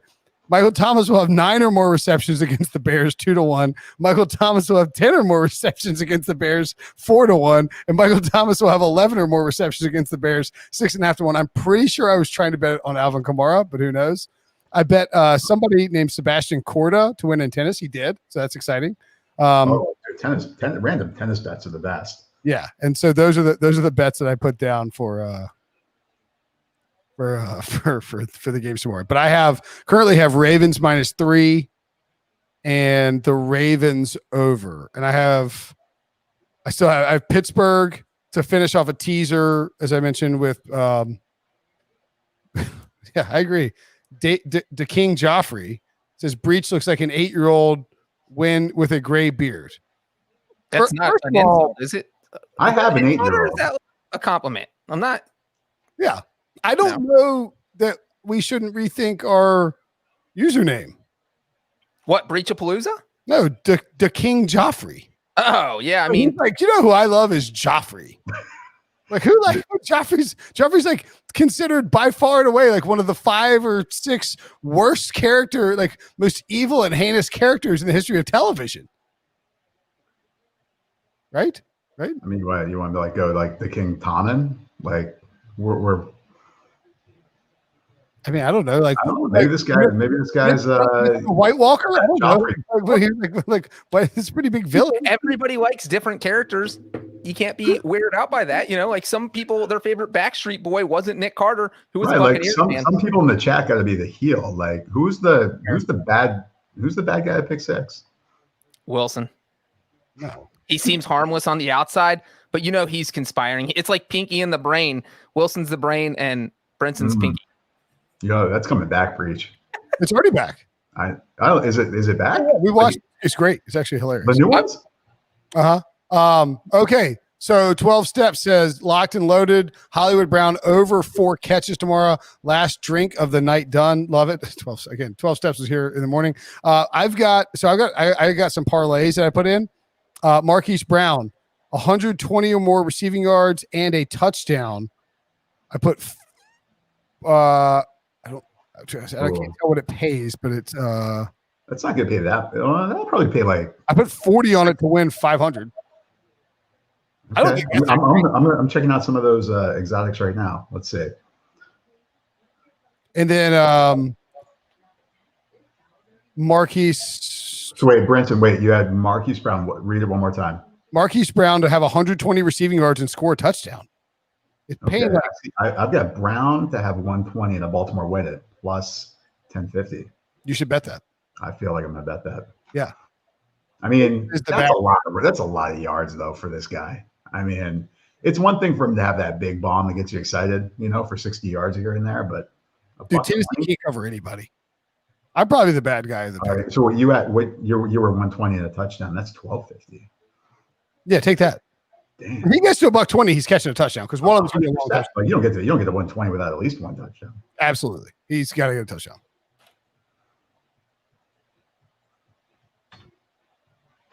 Man, Brinson, we can't both win tomorrow. I got too much riding on the Titans, and you have too much riding on the Dude, look at this. I went to go bet it. The odds have changed. What are you guys doing in the chat? Messing me up here. We got everybody hammering stuff right now. That's what happens when you talk about it in public. I got over Marquise Brown 50.5 receiving yards for 2 units. And wait, I swear I bet the Ravens straight up. Oh, and Lamar Jackson over 75.5 rushing yards for 2 units, and Lamar Jackson over 1.5 passing touchdowns for 1 unit. And apparently I did not bet the Ravens -3. Are you going to? I'm about to. I have. What the hell? Not only do I have the Buccaneers Titans money line that I was talking about, but I wanted to do a crazy one. So I did Buccaneers, Titans, Bears, Steelers. Ooh. So I need 2 upsets. Yeah, Buccaneers. And that's plus 1,200. Oh, no, I have the Ravens. I have the Ravens -3. I bet that a while ago. I bet that before. All right. Breech, what are we thinking tomorrow? What's left in Big Ben's tank right now? I think that. Like, I don't know if he. I feel like he's washed at this point. I think that the problem is the Browns are being coached by a special teams coordinator. That tells me put all your money on Pittsburgh. Look, I don't get it. Like, why can't one of these coaches just hang out in like a suite by himself and call the game? Or like in a hotel room with it. I mean, Mike Tirico. I agree. From his house. Why can't Kevin Stefanski do that from his house? Yeah, I think that's what he's doing. I don't understand why. I mean, I'll at least put you in the stadium. But okay. First of all, you can't bring a guy who's positive, who's like literally positive with COVID, and bring him to the stadium. And no, these things are huge. It's going to be there. The optics of that are so bad. You cannot bring him to the stadium. You put him in a trailer in like the parking lot. Somebody has to bring him there. They're like the optics. You can't do it. You just can't do it. He has to quarantine at home by himself in his giant Cleveland house. And to your question, Breech, why can't he do that from like? First of all, if I'm the Browns, I'd be cheating my balls off. I would be doing everything possible to cheat and just be like, if the NFL wants to fine us, whatever. Like, what's the NFL going to take? Oh, you mean like Steelers fans think the Ravens did to avoid that game? Yeah. They think the Ravens just kept saying, "Oh, we're getting COVID, so we got to keep pushing the game back till everybody can play." Well, so the problem with the Stefanski thing is like he could be watching at home on the broadcast and talking to guys on a telephone, and you could send an NFL official to his house or like have a monitor in his room set up so he can't cheat. But then they could have any sort of communication on the sidelines, right? They wouldn't be able to regulate what communication is being used on the sideline, so they could set up a telephone with somebody else. No. That's not. He's on a headset that connects with the headsets at the stadium. I don't think you can do that. We're talking right now on the internet through the air, Brinson. They can do it. Trust me. They can do what we're doing right now. Like that 4 second delay. Like we've got the delay we've got, and he's like calling a play behind. Yeah, he's like, yeah, you didn't run there. They're like, we're just watching it on a streaming that's like 40 seconds. I'm still in the final 2 minutes of the Washington Bucs game. That's why Debo's watching. Still have not caught up. Does Taylor Heinicke pull this off? I've got a tattoo coming. All right, so let me ask you this: so when the COVID stuff was announced for the Browns, I jumped on my site and I literally maxed out the Steelers -5, thinking like this is going to come back at 10. I'll be able to middle it. It'll be fantastic, and I didn't do that. Real quick, how often do those middles of yours work? I mean, EK, I think you have to take. I didn't do it, of course. I think you got to go, Brinson. I feel like you're always about that middle. You got to pound the Steelers. You have to do the Miami thing. Sean McVay. If you get a 5-point middle on an NFL game, you have to take it. Continue. Anyway, I thought the game was going to open back up at like Steelers -10. It's Steelers -6. Now it looks like it's going to move closer to 7. I would guess that this closes like at 7 or 7.5 would be my. I think you'll just see it move up tomorrow if it looks like the Browns are going to be missing more people or we find out more information. But would you just ride the Steelers -5? I kind of think I want to. I've got them at 6. Not that I think it matters 5 or 6, but right. I mean, if you're going to take a side here, you got to take the Steelers. Well, that's incredible. Charlie Combs, 29 on Twitch says, back in 2005, Jose Marino had a touchline ban in the Champions League and was snuck into Stamford Bridge in a laundry basket to make a halftime team talk. The Browns should do that. Yes, they should. That'd be incredible. Well, they might get fined and docked draft picks by the NFL for that. If they snuck a COVID positive Kevin Stefanski in to give a locker room talk. That's like Baker's home, man. Just have Baker, open up one of the back doors to his house there from the commercial. I kind of like the Baker commercials. Is that weird? I think it's one of those things where everybody hated them, and then the Browns got better, and you're like, you know what? I don't hate them so much. I kind of like them now. And then now we just kind of enjoy them. Like the one where he drops his keys. Who hasn't been there trying to bring in all the groceries on one carry? You don't want to walk all the way back out to the car. I mean, we all relate to that. So right? the Ravens are going to get to 3.5, I think. They're at -3, -130 for me right now. And a parlay, by the way, a parlay of the Ravens, Saints, and Steelers pays out one. If you bet 50 on it, it would return $78. Is that intriguing? Am I crazy? It is not intriguing because but you don't like Saturday, Brent. Well, I'm just telling you, man, what are home teams in the playoffs against the spread? 2-11, 2-12 over the past 3 years. They went 1-2 today. Yeah. So I'm just saying, are you talking about a money line? Against a money line? Yeah. I mean, I think the Saints and Steelers will win. You really do you want the Ravens or the Titans? Because you can go Titans money line and it pays out 3-1. Well, I just think there's going to be an upset tomorrow. It could be any one of the games. I thought there was going to be an upset today. you don't know which one it is. If you go, what if it's Chicago? What if Mitchell Trubisky? All right. Well, if that's what it was, if you go Ravens, Bears, Steelers, money line, you're talking about plus 1,000, 10-1, $50 road teams were what 2-1 today. There's no home field advantage, right?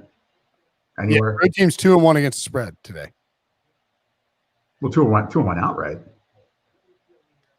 right? I mean, Rams and yeah. Yeah. Good point. Yeah. What would be the most surprising thing tomorrow? Bears over Saints or Browns over Steelers? Bears over Saints Bears over Saints, right? I mean, that's a 10-point game. It's a 10-point game, and it's like, I mean, the Saints are arguably the best team in the NFC. the only team in the NFL this year that had a top 5 scoring defense and top 5 offense. They're the most complete team in the NFC.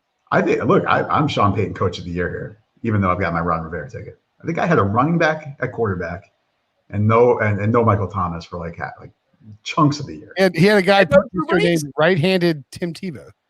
Right. That's what I'm saying. You're running back at quarterback. Although if you listen to Sean Payton, the way he built up Taysom Hill, he shouldn't get any credit for winning those games because Taysom Hill's so good. He's next Steve Young. Angriest points out, an Angriest loyal podcast listener, by the way. Saints always watching on Twitch. Appreciate it. Saints always got the bad playoff juju. Bears would be my pick if you wanted me to pick an upset. Man, I mean, it would be tough to. I'll say this: I think with the Bears game. Yes, Breech. Can I just go real quick since I actually picked them to win? Oh yeah. But you only did that for the clicks. No, I didn't do it for the clicks. Are you kidding me? You picked Bears outright? That's what you said last year when I picked the Titans outright, and then they won by 16. So, no. And also the Titans were a 10-point underdog, just like the Bears are this year. And the only thing I will say is that, look, Nick Foles started the last time these two teams played, which was back in week 8. They went to overtime. The Bears defense, they faced the Saints. I feel like part of the problem with facing the Saints is it's a shock to your system because you don't know who to stop. You don't know what to do. But the Bears have been there, done that. Foles had a pretty bad interception in that game. So if Mitchell Trubisky can just play 15% better than Nick Foles did, I think they can at least stay in the game. And you know what? Foles had a pretty good, Trubisky had a pretty good game the last time in the playoffs when they played the Eagles. Cody Parkey's double doink. So if Mitchell Trubisky just plays competent football, I think the Bears can win. Yeah, but Breech, no Michael Thomas in that game. That's true. But they played a lot of games this year without Michael Thomas. And he's coming back after 4 weeks off. He's a receiver. You know, you get a little winded. It's not easy to get back in football shape. By the way, the Buccaneers could have had 50 points in this game. Just like the Colts could have had 50 points. I almost said a bad word. Are you effing serious? Why are you firing shots at the Colts?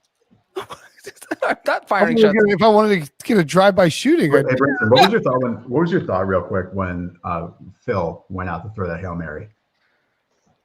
I mean, at that point, I didn't think it was happening either way. Like, they should have brought Brissett out, I guess. Whatever. Who cares? I mean, that thing was like 5 yards in front of the end zone. We've heard about Breech being able to throw 40 yards. I legitimately think he could throw further than Phillip Rivers right now. Did you guys orchestrate this? What's going on here? Thanks, Debo. I fully believe that. I was sort of settling into, okay, I'm going to accept this, and I'm moving past. I'll be perfectly honest with you. So part of me was sort of relieved that Phil didn't do something that was so horrifically backbreaking that people latched onto it for a few hours. Just Phil played great. It's really on Frank Reich for kind of screwing up how he approached the game. There's nobody's be like, oh, look at Rivers, fourth quarter interception. He's staring to the sky. Ah! So I appreciated that didn't happen. He played awesome today. Right? Is he back? Yeah, he's coming back. No. You can't blame him for the loss. He said he wants to come back. I don't think because Indy drafted Jacob Eason. Jacob Eason, thank you. God, must be the wine. This podcast can be great. They drafted Jacob Eason, and I don't think they have an answer. And I think Frank. I got an answer. For you. Yeah. You'd love a bailout. This isn't 2007, Debo. You're not getting. Oh, dude, Irsay's all about that bailout. No, Irsay's not bailing out Howie Roseman's ultimate mistake and taking Wentz off your hands. You can send a first-round pick if you want that to happen. And if the Bucs don't go 1-5 in the red zone, they average 7 yards a play against Washington. Whew. They got into Bills, and obviously when Wilson comes on the podcast, we'll rehash this whole thing. But I think the whole thing is that the Colts got into Bills territory on 5 different possessions and scored 0 points. Imagine getting the other team's territory 5 times and scoring 0 points. Colts outplayed the Bills in a big way and just didn't. The play calling on the goal line right before the half flipped the game because you do the thing where you run. So the first play was the tight end pitch, the little pitch pass at the middle, which is fine. I don't hate that play. I would prefer you just give it to Jonathan Taylor and try and just force your way up the middle. Then they run Nyheim Hines on a wildcat with Phil Rivers out running a route. Then they do if you're going to run that pitch toss out to the left, I mean, that's a play that puts the running back behind the line of scrimmage. If you're going to do that, you have to do it on first down. You cannot do that on third down if your plan is to go on fourth down. You just can't do it on third down. So they did that, and then all of a sudden they had to go. And Rivers, the second you see Rivers backpedaling and like looking all frantic, you're like, oh, this is dead. The play wasn't a bad play though with Pittman. Yeah, it's a tough throw to complete, I think, with that much pressure. And then as soon as they didn't get the fourth down, you knew immediately this is touchdown time for Buffalo. Brinson, you called it on Twitter. I mean, it's just obvious. Like I'm an NC State fan. I know how this works. My tooth is getting kind of warm. Why is it so hot? Well, Brinson literally tweeted, if you have a mechanism for betting on a Bills touchdown on this drive, do it. Yeah. I hope you did it. I hope people did it. I hope people listen. And it would have seemed improbable to most people because they were starting at their own 4-yard line. They hadn't done anything really all game. And yet they marched 96 yards down the field and made it 14-10. Well, and then you've been outplaying this team in their home. They're the big time favorite. You've been playing better than they have. You've dominated time of possession, and you're down 4 points, and they're getting the ball to start the second half. I mean, that's a tough spot to be in. You're probably not going to come back and win that game. EK, what are you on tomorrow? All I've got right now is the Ravens -3. So, why are you guys not jumping on the Ravens? Dude, you're not beating the Ravens 3 straight times, especially when the Ravens are loaded for bear. Like the Ravens were not the NFL MVP last year, EK. Yeah, but they were missing people. Titans defense is way worse than it was last year. The Titans had the same defense when they played the Ravens 6 weeks ago and they lost. All right, let's go this. Ooh, this Lamar Jackson over 1.5 is shifting. It's even money now. Dude, the Ravens found their running mojo. They're running like crazy. They played the Bengals. Look at their end of season schedule. They found the running mojo because they played the Bengals, the Giants, a bunch of NFC East teams, the Jaguars. All right, let's get some Twitch chat bets going here. For us, like let's get on the same page. EK, you and I have never lost money when we've been on the same page. Never. We could probably string this together with some like Russian ping pong. King Joffrey wants to know what's the Dez Bryant anytime touchdown for Dez Bryant. I was just looking at that actually. Hold on, I'll get you something in a second. I've got plus 275. Oh man, don't tell me they took him off the board here. I'm a little terrified of Dez after the last time because sorry for the. I don't have. What do you got, Brinson? Plus 275. Yeah, I feel like there we. Whoa, mine just dropped down to minus 230. What the hell's going on here? Somebody's hitting Dez. Wait, what? It's legit minus 230. Devo's grinning. He just hammered it. Devo's got me or the King Joffrey you just jumping on it. But Dez would never. I mean, Dobbins is minus 167 to score. There's something going on here. That clearly nobody's touching that. Whoa. Oh, hold on. I got one I like here.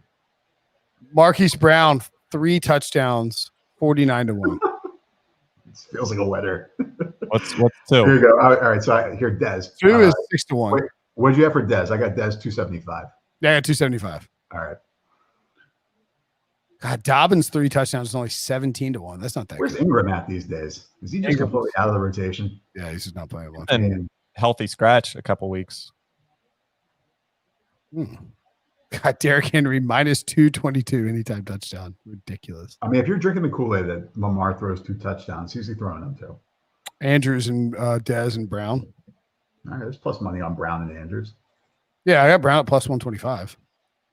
Same.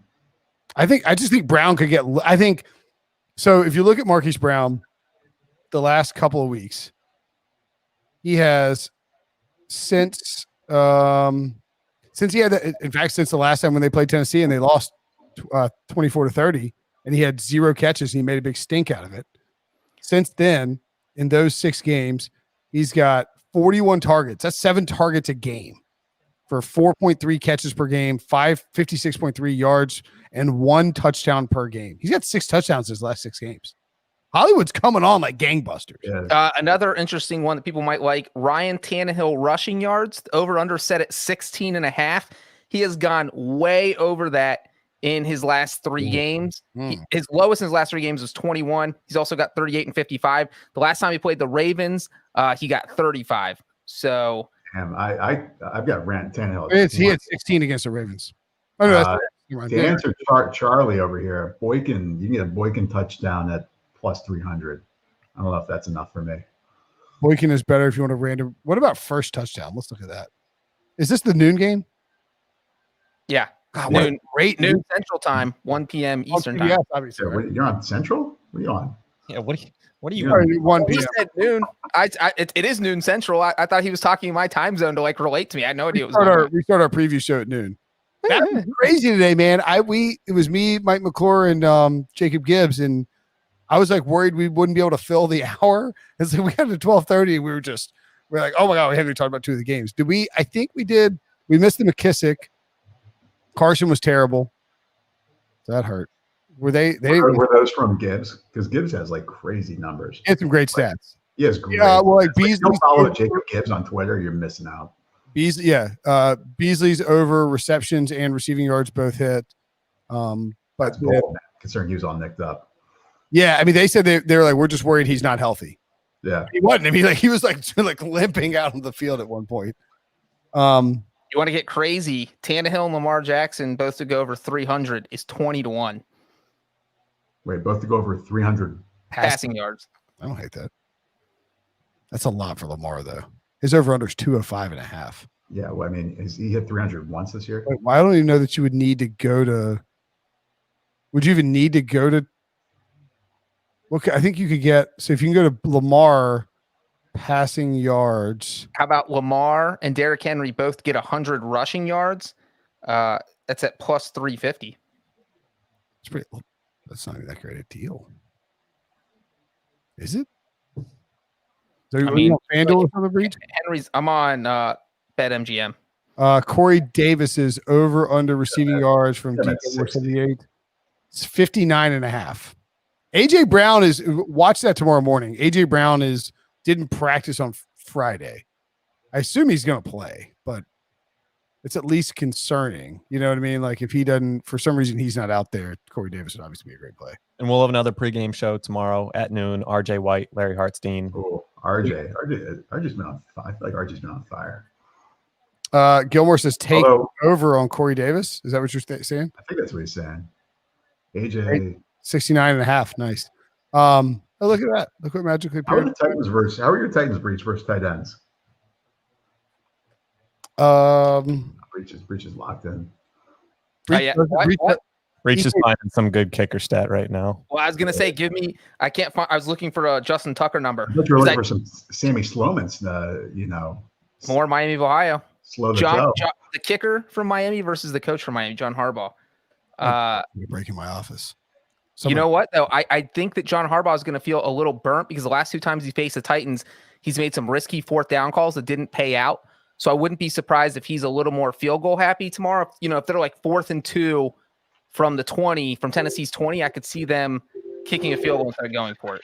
Titans, by the way, EK are below average against tight ends. They have given up 76 receptions, 840 yards, and 8 touchdowns this year to tight ends. Mark Andrews. Breech, total successful field goals over 3.5. Over. I wouldn't mess with that. I don't mess with those either. But he's all right. He's got Justin Tucker on his mind. Man, you had Antonio Brown first touchdown. That was a good play. I mean, I'd like to tell you, I knew what I was doing there. What's that? Were you like 14-1 or something? No, it wasn't that good. Oh. It was like plus 450 or something. Who do you like tomorrow for first touchdown? Let me jump in on Antonio Brown real quick. Has the bet been paid out? Oh, no. I got a maple bacon porter coming my way. Oh, for me? Yeah. Oh, crap. I don't know how to get one of those. Next time you're down Summit. Next time you're down here. Next time I'm down in Florida. We've heard what my $200 I owe Pete too. You know what Pete said the other day? You know it was $200, right, DK? Wait, what? And I owe Prisco $200. For what? The Lions, Packers, and then Steelers Ravens division. Lions win the division. Is that what Yeah, it was? well, I threw him a bone because he took the Steelers and I had the Ravens. The Ravens are so favored. And like on the podcast, he goes, "You know what? Honestly, I don't want you to pay me. I enjoy it too much." He's like, "I enjoy holding it over your head." I'm like, Al Michaels owes his producer $86,000. If that makes you feel any better. what? Is that why they couldn't trade him when they were going to make that Al Michaels trade? Why does he give Fred Cadelli $86,000? No, his like television or his camera. Someone, not Cadelli. They made a bet that Tom Brady wouldn't leave the Patriots back. Oh. And Al Michaels is so sure, he's like, "I'll give you 83 or 43,000 to 1 odds," and it was a $2 bet. Oh, Al, that's rough. All right, first touchdown score, EK. Let's. Yeah, I don't have a great list here. So I don't think you can take. I don't like taking guys under 10-1 personally. Des Bryant 22-1 is kind of spicy For first score. Yeah, Lamar at 9-1 isn't terrible either. Oh wait, Lamar's 9-1 for first touchdown. Isn't that wrong? Hammer that, right? I had Josh Allen at 9-1 too. Shouldn't Lamar be like 5-1 or like 6-1? Yeah, I don't have him on my list. They haven't flushed it out over here yet. Okay, I got Lamar 9-1, Hollywood 11, Gus Edwards 12, Jonnu 14. I mean, just to put that in perspective, like Lamar is 9-1. They've got like a partial list here for some dumb reason. Willie Snead is 11-1. Like, I got Willie Snead 20-1. Well, I want to bet where you're betting. Jonnu, I said Jonnu. Tannehill 16. Ooh, Tannehill 16-1 is an auto bet. If you get plus money on anytime touchdowns for like Lamar and Tannehill, it just feels like you gotta go after those. That's a good call. Let's see what. And that's the thing is like Tannehill is one of those quarterbacks you don't think about him taking off and running too often, but he always does it once or twice a game, and he gets like 10 or 20 yards each time he does it. I'm hitting Marquise Brown over 51.5 again. This guy's going big tomorrow. I think he's going enormous tomorrow. I might do it. Tannehill's got 7 rushing touchdowns. Like, yeah, I feel like quarterbacks are scoring at like a crazy clip this year. Oh, I'm going to bet that. I'm going to take Tannehill 2-unit or 1-unit play on Tannehill over rushing yards Breech. What was the over under? 19.5. I was 16.5. Yeah, I like 19.5 too. I mean, if the Ravens are going to be in charge of this game and they're going to be like in chase mode, he's going to be running. See, and that's the thing. I actually think whoever gets the ball first, because if you put the Ravens behind, that's when they start to panic and they get all weird. That's what happened both times. What's the Lamar? He's like 0-11 when he's trailing at halftime. He's reverse Sean McVay. McVay's 37-0 when leading at halftime. If you mentioned that Sean McVay went to Miami of Ohio, I will kick you. I didn't mention it, but thanks for mentioning it. I was going to bring it up. But Lamar Jackson, who was coached by a Miami of Ohio graduate, has never won a game when trailing at halftime. Ooh, bet is rejected. What? Yeah, Brinson, you're outsmarting. They're like, we can't. That's too smart money. There's smart money, and then there's too smart. Breach bot algorithm says no. All right, there it's in. It's because I beat you to the bet. I put so much money down that they're like, we can't take anymore. I kind of want to take the under on Derrick Henry rushing yards, honestly. I mean, 119.5 is an obscene number. The crazy thing is, if someone asked you who had more rushing touchdowns this year between Lamar Jackson and Ryan Tannehill, who would you say? Lamar, but clearly it's Tannehill. Who do you think, Brinson? Well, I mean, I would say Lamar, but it's obviously Tannehill.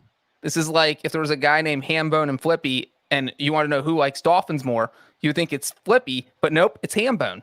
Who's Hambone and Flippy? That's a Jack Handy thing from Saturday Night Live, but that's like the Lamar and Tannehill thing here.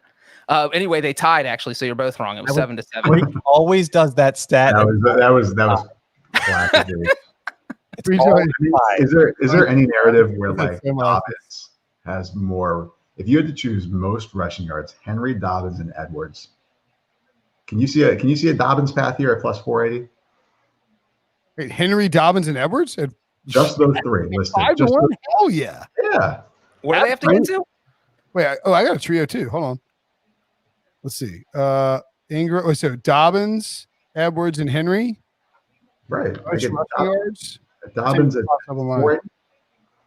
Oh, ooh. Wait. I can put them in order. That's incredible. Why do I not know about all these things? I love these props.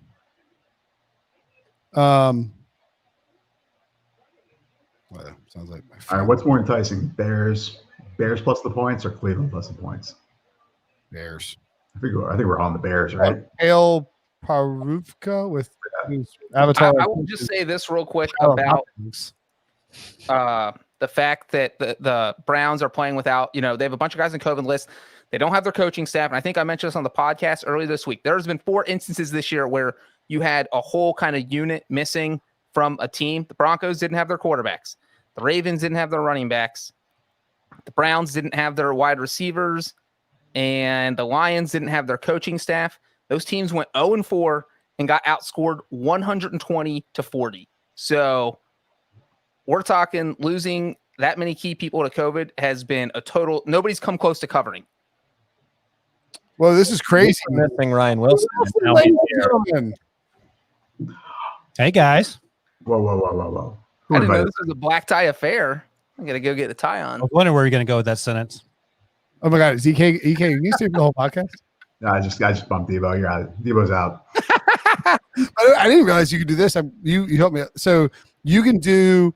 We're looking at props for these games, Wilson, but you can do trios. So for tomorrow, you can put Dobbins, James Conner, and Nick Chubb. Put those guys in order, and bet on the exact, like a trifecta. You can bet on the exact order, or an exacta. You can bet on the exact order of how they finish in rushing yards. So Dobbins, Conner, Chubb to finish in that order is plus 330, which is The not. problem is that Batonio's out. Wyatt Teller, another of the offensive linemen, is traveling separately because of quote unquote illness.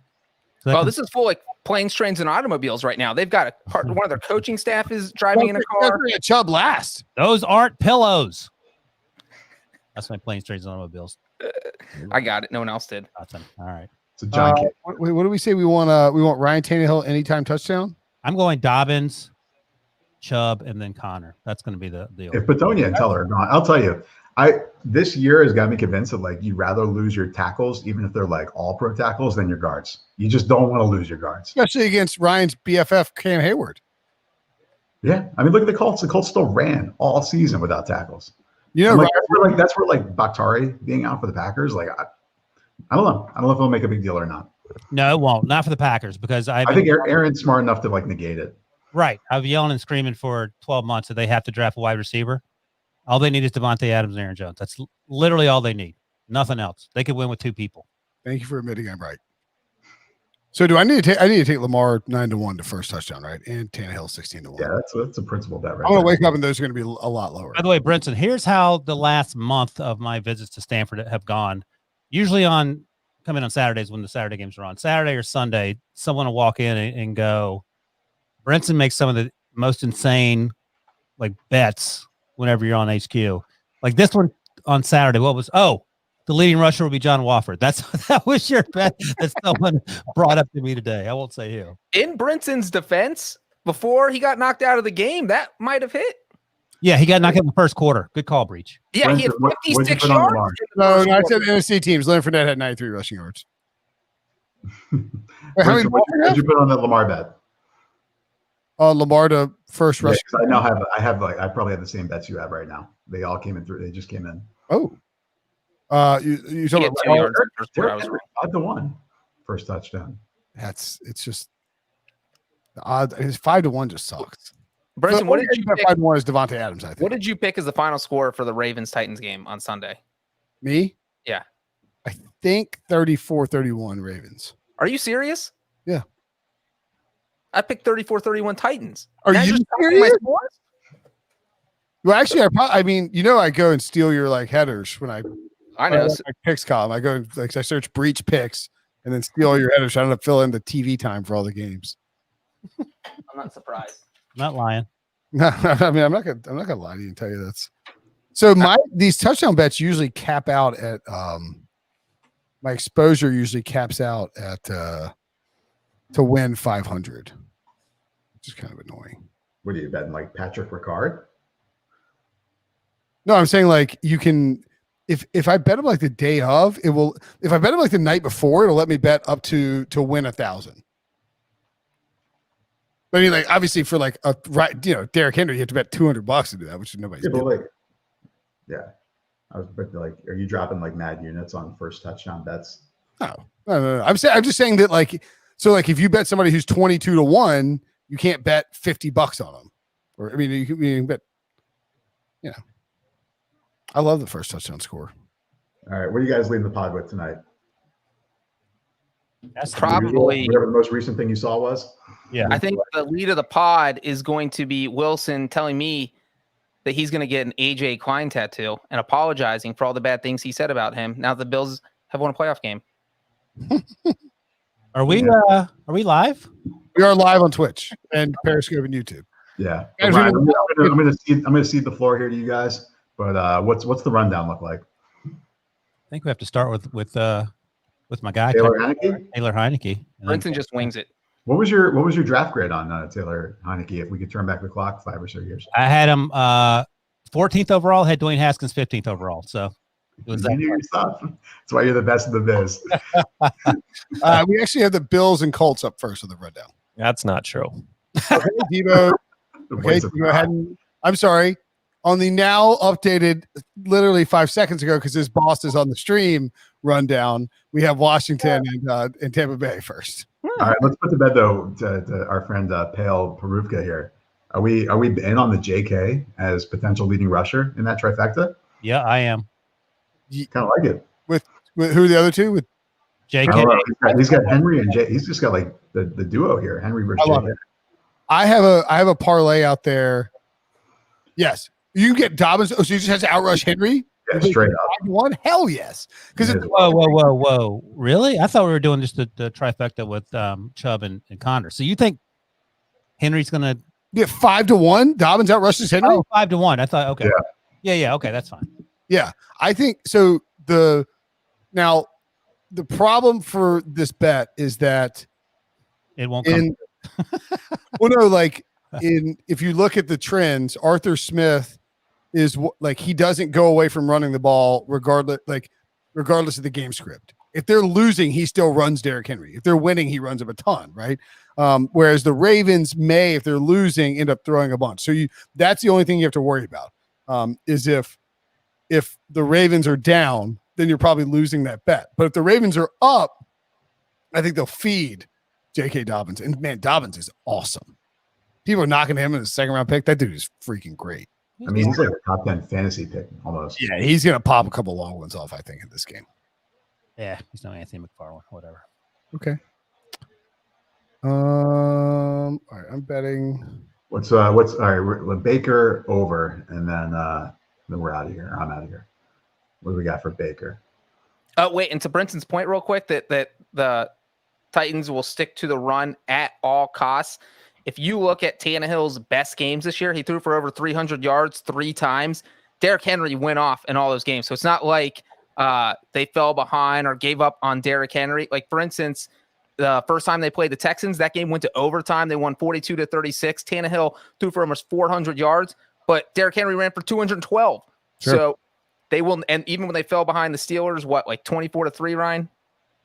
No, but I mean, Pat Thorman does this at establishthorun.com, and he Henry. I mean, 24-7, 24-7. They could have given up 27-7 in the third quarter. Did not give up on the run. Just kept plugging away with Derrick Henry. What's Baker Mayfield's over? I've got 231.5. I like That's a lot. That's a whole lot. Well, I mean, in theory, they should be chasing. I guess I don't hate it. I think Baker's gonna melt down. What's the over under on picks? Is that there? Yeah, I spent. I'm gonna go over. By the way, I was watching the Taylor Heinicke performance on Saturday night. You know who Taylor Heinicke is? He's a good Baker Mayfield. Like that's exactly what you want Baker Mayfield to be. I love that overreaction. Yeah. Oh wait, I think I might be able to bet this most rushing yards between listed players. Henry. Yep. Oh, Dobbins 480. All right, I'm rolling with you. Let's do it. And who put that in there? Pale Peruvka. I am all winnings go to St. Jude. I'll be honest. All the winnings I get from this are going to me. By the way, is this podcast live so like people can interact with us while we're recording it? Oh, that's fun. This is your future. You realize this is the future for the show. No, like we're not quitting the Twitch and then recording the podcast off screen is what I'm asking. Nope. live on camera because I have no No, idea. You're Twitch for life moving forward. All right, that's all I want to know. I've got my Twitch account set up. moving I'm ready. forward. I had my 13-year-old nephew show me how to do Twitch, so I'm ready to roll. I guess that's All right, fellas. All right, I'm just looking for that Dobbins bet. I'm going to join my boy Pale here. I'm on it too. I'm taking it for a half unit or a full unit, whatever. Damn. $1,000. Yeah, $1,000 half unit. Ryan, good to see you, man. Likewise. Okay. Okay. I've got HQ on right here. You look good on it. Thanks. Hey, Yeah. EK, do you remember that time that I wrote the Ndamukong Suh story and Wilson called you? Oh yeah, I called DK yelling and screaming. You remember that? You probably don't even remember. I called him yelling and screaming. Which one was that? Was that That must have been 5 or 6 years ago now. I think Breech had just started. Breech, Are you crazy? Yeah. Like 7 or 8. maybe, but Breech had just started and he moonwalked his way out of campfire. He was like, okay, this is you saw that, right, Breech? I was like, these guys are nuts. I don't know how I'm going to work with them for 8 more years. And here I am 8 years later. Brought him over from Rapid Reports, and all of a sudden he's turned into the campfire. He's strolling in like, oh my God, we get so much traffic. It's going to be so easy. He's like, these guys are These guys are fighting over Ndamukong Suh stories. I'm going to go just get the trickle down. Have fun with that. Breech, it wasn't long after that you got a firsthand taste of Brinson trying to shoehorn his way into your traffic. What did Breech get mad at me about? You came out of nowhere when the Texans coach had the heart attack. Gary Kubiak. Gary Kubiak. Right, yeah. Nothing more infuriating. Yep. Well, Brinson asked me to cover his Sunday night shift and cover the Sunday night game that week. He's like, I got to do something. He's like, go to a concert or something. I don't know if the concert got canceled, but all of a sudden he was around to take over. I can grab that. Wait, Ryan, real quick though, was the Sue story was it stomping? What was it? Yeah, it was stomping. I was working that shift. Someone who shall remain nameless asked for about 27 different things, and that was one of them. I was like, I'll get it. Pate Nederson. Brinson ain't working, of course, but he sees an opportunity to further the brand. He comes out of nowhere. I reiterate, I will get it. The next thing I know, he writes it. I write it, and then his gets published, and I immediately call you, and I was going absolutely bat crap crazy. And your first inclination was to laugh. I was like, if this is the way you're going to treat your relationship with Will, it's going to be a long career for you. Yeah. I mean, this clown. This great senior blogger. By the way, you know why he wears that hat inside, right? Hair plug. Every 3 months, the hair plugs have to be covered up. That's it. He's got to get the hymns. What happened was I had actually done the earlier show. I wasn't wearing any hat or anything like that. And then I went downstairs. I saw a toboggan. I was like, my mom thinks it's so weird that I wear toboggans. Everybody thinks it's weird. I like wearing toboggans inside. I don't know what to tell you. It's weird. I mean, once your house is 48 degrees, your head must be sweating like crazy. Yeah. Why is it so cold in your content shed? Well, I have no central heat up in my office, so it is quite cold up here. Why are you wearing a short sleeve shirt then? Because I'm it's like Lambeau. All right, fellas. I got out. Oh! DK. Hey, guys. Have a good pod. Good Sorry, sweat. team lost, DK. Let's get some winners tomorrow. Let's make some money tomorrow, fellas. All right. Have a good night, guys. Yeah. DK. All right, that was Eric K. I guess our boss. He still qualifies as our boss. He can fire you, so yes, he is your boss. I don't think he can fire me. I bet if push came to shove, he could fire you. This is where Brinson says no one can fire me, and then he finds out someone can fire him because that person calls him in the morning. No, that's not true. No one can fire me, and then I know who can fire me. Yeah. Brinson getting fired by SpongeBob SquarePants during the Nickelodeon game would be the most Brinson thing ever. Oh my gosh, please let that happen. That'd be great. So it means I'm off work for the rest of January. No one can fire me. And then Brinson gets paid forever. All right. But yeah, anyway, I think there's 2 people who can. 2 people? 2. Can you imagine the nerve of this guy? This means he's the number 3 person of the organization. CBSSports.com that can fire me. I think y'all fit in that same role. Brinson, there are 2 people on this call that can fire you. EK's gone. You mean you Breech and Diva? Devo can fire you. Devo would love no. Diva gave us the same thing that he. What, wait, so do you think? Who do you think could fire you, Wilson? I don't ask questions. I just do my job. Who do you report to directly now? Wilson is smart and doesn't do anything that would make you don't have to have this conversation because you won't do anything that is a fireable offense. I'm the kid in school that follows all the rules and tells on everyone else, just so you know. Well, that's the thing is like, there's plenty of people who could go to someone who could fire me and say, Brinson did this, you need to fire him. And then they that's a different story though. But I think there's only a couple of people who could actually fire me. Brinson, how about you email a list to us of the people who can fire you, and then we'll run it by each person ask them, do you have the power to fire Brinson? Okay. I'm just telling you how I think Wilson's probably, I think y'all are both probably the same spot. I don't know. Debo, see, like EK could fire Debo. Fire him. Here it is. Nice. Brinson, here's what I would say to you. You will have your day in court to explain all this when you get fired. I've been here for 10 years. They won't get rid of me. What do you think they're just going to? Good point. Yeah. The one other over under before we get started on the actual podcast. We've been doing this for, oh my goodness gracious. We've been doing this for time counter up in the top left. Oh God. Did you see my back hurts. That's how long we've been doing it. My neck hurts. And just to be clear, I left my house at 5. My back. That's Friday. They all hurt. Let's get the podcast going. We will. I want to point out one more thing that I forgot to point out while EK was on here. Oh my gosh. I think that the absence of Roquan Smith makes Alvin Kamara's over on receiving yards and over on receptions a really good bet tomorrow as well. Awesome. Duly noted. Let's do it. Good to have you here too. So if anybody was hoping for a peek behind the curtain to find out what working with Ryan Wilson is like, that's it. He doesn't really realize we're live. He doesn't think we're live. He just sees this as the pre-zoomed call where he's like, shut up and get moving. Oh, I know it's live because I'm not cursing. That's true. He's like, one more thought. I've just got one more thought on this. If only this technology existed when we could call Ryan at 1 a.m. at a hotel to get his response. Yeah, that was fun. Those were the days. Devo would never let that happen. Was Devo not on the podcast then? Devo would have encouraged it. Yeah, he may have. I don't know. That was October 2018. So you weren't doing that yet, were you, Devo? Nah, not October 2018. Not in this capacity. Not this hellhole. I was thinking today about last year after media night, and we went back to, I think, Brinson's hotel room. I'm trying to think. That was.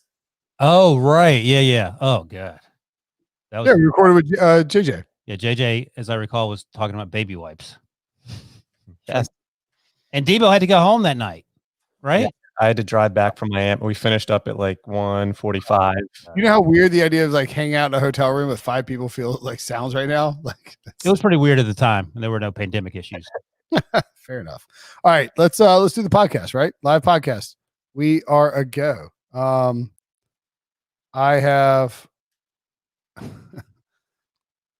I have tweeted out the link, so if people want to hang out and watch us, they can do that. If you have questions in the chat, mention them, and Debo will post some of them up on our stream here and stream whatever our StreamYard thing is. I will also keep an eye on the chat and try to answer them as we go along. But let's fire up. So do I have to pause and do a real intro, Debo? How's this work? Give us the real intro. Give us how the sausage is made. Break it all down here. Give us like a countdown, all that stuff. Do my normal thing. All right. 3, 2, 1. What's up, everybody? Welcome to the Pick Six Podcast, CBS Sports Daily NFL Podcast. I'm Will Brinson. I'm your host. It is, okay, that weirded me out. It's Sunday, January 10th. I'm used to, we're doing this recap late at night, and it's Monday, but it's Sunday because we just watched football for 12 hours, 3 straight NFL playoff games. We are going to recap them. And of course, if you love the Pick Six Podcast, I should point out that you can watch the recap for Sunday night's show on Twitch or on YouTube. I think also on Periscope. We are recording this live with a chat going on. For instance, Ice Bananas just said, I just saw how the sausage got made. And let me tell you something. Sausage ain't pretty. It's a big pile of nasty sausage. Joining me to break down the 3 playoff games, as they always do, Ryan Wilson and John Breech. What's up, fellas? This is different. I mean, we've done all sorts of iterations of podcast. We used to do back in the day phone podcast, Breach, before we even knew who you were. Literally called up to Blogaphone or whatever it's called. Blog Talk Radio. Oh my gosh. And here we are doing a live Twitch stream where people can actually see us. Why they would want to do this, I have no idea. That's assuming they haven't been banned from Twitch or other social media sites. It's pretty crazy. Also, if you enjoy the podcast, please around noon at noon Eastern, from noon to 1, myself, RJ White, and Larry Hartstein will be breaking down all 3 of the Sunday playoff games from a DFS gambling perspective. Fire up Twitch, fire up YouTube. If the numbers are, I don't, if the numbers are good, I don't have to do more of these, so whatever. As we found out, apparently our boss, EK, told us that. Wait, so if the numbers are bad, we don't do this anymore? I don't think they care either Do I way. have to encourage people not to watch? I don't think they care either way. I think we're Okay. just doing these Double for the rest checking of the here. time. Just double checking. I kind of like the idea of a live podcast, but whatever. What's the difference? It might get us out of here earlier if we're being honest about it. Or I don't know. You, Two of the 3 people on this podcast like to hear themselves says, talk. you think if you guys were showing your faces, you'd go clean shaven. Hey, buddy, it's a pandemic. We're 9 months into a pandemic. I'm not ever shaving again. I'm never leaving my house. I'm never shaving again. I'm wearing this tuka on the rest of my head for the rest of the time. And I'm never shaving. And I'm I haven't bald. gotten a haircut in 4 months. I'm bald. This is the only way I can grow hair. Let me have that. It's all real. No toupee like Brinson. Also, the bonus is like if you want to get kind of fat and not worry about it, you just grow a beard and nobody can tell. Okay. Yeah. All right, let's talk some football. We'll dive in and we'll start with the final game of the day. The Buccaneers beat the Washington football team 31-23. Washington plus 10 covered, and the over 44.5 hit. By the way, all 3 of the overs hit on Saturday during super wild card Saturday. I thought Tom Brady looked And wait, all 3 of the underdogs covered. If you parlayed all 3 overs with all 3 underdogs, you're rich and you're flying to Dubai right now. To recap, Breech says if you picked all the winners on both things, you're rich. What? If you parlayed 6 things correctly, Well, like the underdog thing had been a trend going for 3 years now. Underdogs or home teams or whatever. They went 3-0. Underdogs went 3-0 against the I will spread. say that Breech's point is a little more relevant considering that Taylor Heinicke started for the Washington football team and John Wolford started for the Rams before Jared Goff, a one-thumb Jared Goff came in for Los Angeles, and they won outright. So, You know what I was calling Jared Goff by the end of that game? Right-handed Tim Tebow. Seahawks couldn't beat that guy. We can talk about he's that. like a slightly more competent Carson Wentz. I'm going to steal that line when we actually talk about that game. Okay. I'm going to pretend like Wilson never said it. I don't know why I dunked there. That was a self-dunk. By the way, what does Taylor Heinicke's performance say to you about what Dwayne Haskins has been doing the last 2 years? Not trying. He's Spending going a lot of time at the strip club. Yeah, absolutely. Going a lot of time in the strip club. That's If I were Dwayne Haskins watching this game on Saturday night, I would have left the strip club, put down the bowl of shrimp, and gone straight to the gym to work out. Like there's no, if you want to play football, and maybe he doesn't, in which case that's fine. But there's no excuse for a guy who Taylor Heinicke looks like he might be 6'1". Doesn't have the best arm in the world, making the most of that opportunity. He was, we heard in the telecast, finishing up his coursework at ODU in the fall, and the dude just shows up and starts dealing. Now, look, it may be the case that the next time we see him, he's not nearly as good, but I think he's earned himself. I feel like that man has earned himself $10 million over the course of the next 7 or 8 years. Absolutely. I mean, at worst, he's a backup. He's earned himself. Name backup quarterbacks. There's plenty of guys who have made millions of dollars. Chase Daniel, not playing at all. That's what Taylor Heinicke just earned himself. He could be a career backup. And if he wants to battle for a starting job, find a place like Washington that doesn't have an entrenched starting quarterback, and maybe you win it. So I thought he played phenomenal, except that he was playing against Tom Brady, and Tom Brady played more phenomenal. Shout out to K-Meebs42 who says Brinson looks better with the beard. That's right. I agree with that. What if you never not had the beard? You've had the beard for like I don't even remember what you look like without a beard. I think I grew it in like October of last year or something like that. So I've had it for over a full year now. But yeah, I mean, like, how many games does Washington win if they start Taylor Heinicke all season long? Let's sub down. I mean, Alex Smith is fine. I think he's better than Alex Smith right now because Alex Smith can't. Yeah, I was saying like if they replace Dwayne Haskins starts with Taylor Heinicke. Wilson, He hard. he knows the offense. Dwayne Haskins, that's the whole thing. Is Dwayne Haskins had no interest in like trying to learn a new offense and trying to learn Scott Turner's playbook and trying to be a leader on the field and a leader in the club, a leader in the clubhouse. And those are the problems. That's what Ron Rivera, his issue was with Dwayne Haskins. I would guess, we don't know what Alex Smith is going to do. Maybe he keeps playing next year. I hope he retires because I don't want to see the man get hurt. I hope he retires too. But I think that Taylor Heinicke has earned himself a chance, an opportunity in Washington moving forward to at least be part of the. There's no plan B. I mean, Steven Montez looked like he wasn't crazy about going out there. Ron Rivera said a few weeks ago when Montez dressed, he seemed to get the sense that Montez felt the moment was too big for him, and that was during warmups. So, Heinicke came in after that amazing touchdown. It looked like the Indiana Penn State finish. Sorry, Debo. In terms of Michael Penix diving towards the end zone. It looked like he jacked up his shoulder and then, like to the point where he couldn't lift his arm, went in and got some Mr. Miyagi treatment, came back out and was still dealing. But to Breech's point, and I know I think to a lesser extent, you guys maybe, I don't know. I don't pay attention to what you guys say. But Tom Brady, I was concerned about how the offense was working for him in Tampa Bay. He was taking a ton of hits throughout the season. He wasn't throwing the ball well, accurately, consistently down the field. And that all came together, even though no one on the team, Chris Godwin, could catch the ball.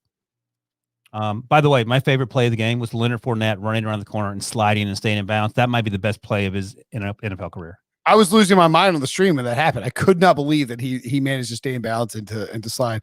I would agree with you that I think Tom Brady's performance and the Buccaneers' offense performance was uneven at best. And there were times Tom Brady played great. Don't misunderstand. I thought I had issues coming into this game because of what I saw during the season. I thought Tom Brady was really good, but Tom Brady's performance wasn't uneven. The Buccaneers' offensive performance was uneven. That was the problem. Godwin dropped some passes. It's worth noting Alex Kappa was out, so Ted Larson, the offensive guard that replaced him, was a turnstile. And they lost Ronald Jones pregame with a pregame injury. Yep. And so he was supposed to be the starter. He might have been benched. No. Ronald Jones had the quad injury. Keyshawn got benched after he fumbled. No. Did you not hear about this? So Ronald Jones went and liked a bunch of tweets that were complaining about Bruce Arians' play calling. Oh, that's just terrible. And Tom Brady force feeding the ball to Antonio Brown. Ronald Jones finished 22 yards short of 1,000 yards. And he liked a bunch of tweets complaining that he didn't get to 1,000, that the Bucs didn't get him to 1,000 yards. And then magically he had a quad injury in this game and didn't suit up. Well, and the funny thing there was that after they got Mike Evans to 1,000 yards, and this was week 17, fourth quarter, they beat the Falcons 44-27. All of a sudden, they had two more possessions, and it was like Tom Brady had to pick between getting Antonio Brown to 45 catches to hit a $250,000 bonus or trying to get Ronald Jones 22 more yards. And only one of those guys was a roommate of Tom Brady's. So I'll let you guess who he picked. Oh my God. These Ronald Jones props didn't pay. Dude was active. Wah, wah. What the hell?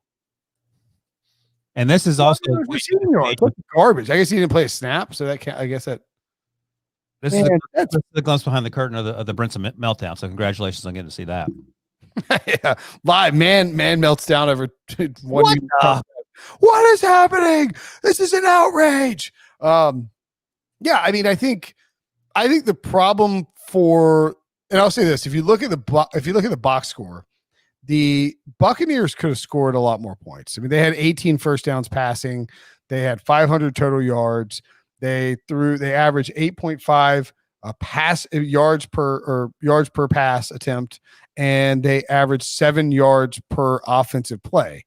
The Washington averaged 5.4 yards per play on basically the same number of plays. And I understand it was Taylor Heinicke, but Tampa Bay dominated this game, and they went 1-5 in the red zone and just 1-2 on goal to go. So if that's different, if they convert in the red zone, this is a total blowout. The Taylor Heinicke story is probably not there, and we're sort of talking about, can Tampa Bay make a run? So I guess I'm curious. Let me just push back a little bit. Tampa Bay's defense is a problem. Absolutely. We say it every week. The analytics loves Tampa Bay, and every week we watch them and go, okay, why are people running wide open through the middle of the field? And Taylor Heinicke doesn't throw the ball like Aaron Rodgers in terms of arm strength. He's placing these balls over people's heads in zones and on these corner routes. That touchdown throw to Sims in the corner of the end zone was amazing. But that defense has to play better. And I know Devin White wasn't out there, and I think they had one of the other cornerbacks out. I can't remember right now because it's 2 a.m. Devin White not being out there is a big thing. It's 12:30. Well, he'll be back. It's 2 o'clock where I am. But my point is that are you in Bermuda? Are you in the Atlantic time zone? I'm literally floating on a raft. I built a little he's on in the Atlantic. He's on WFT time. Washed father time. But look, it ain't like he was Is there a tiger on there? Is this Life of Pi situation? Yes, it is. The King Joffrey points out, he says, I didn't feel like Tampa dominated watching it live. He said that in the Twitch chat. Remember, you can check us out in the Twitch chat. Yes, Devin White is a huge factor.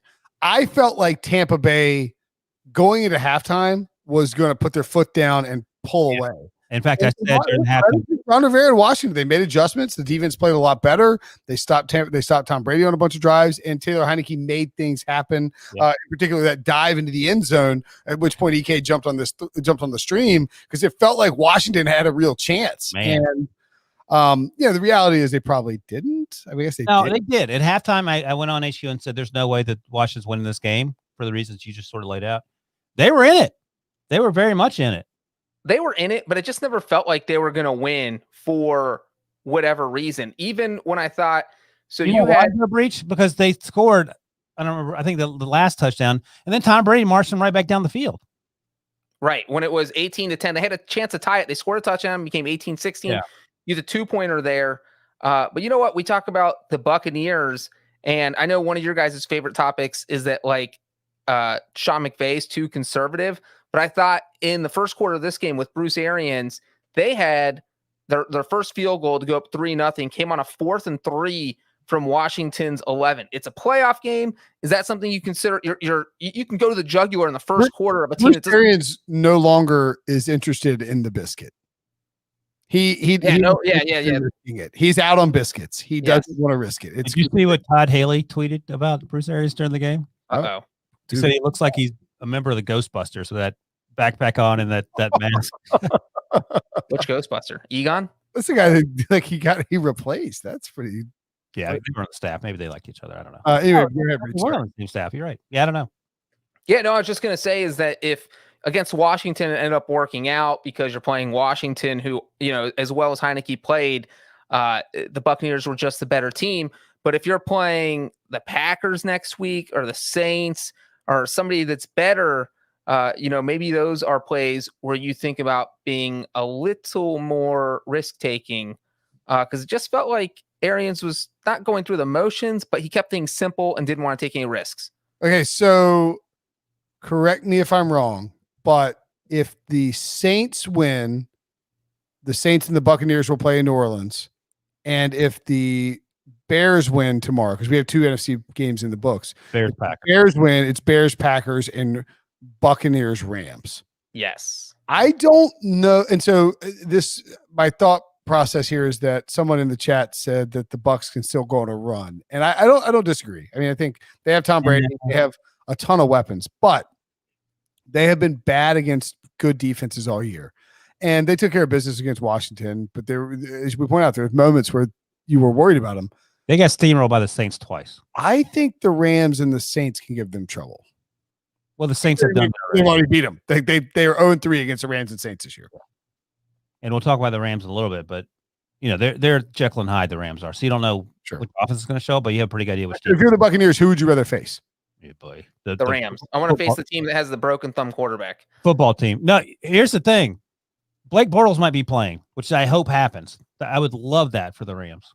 Bucs are 8-1 to win the Super Bowl and 3-1 to win the NFC. Would you have any interest in that?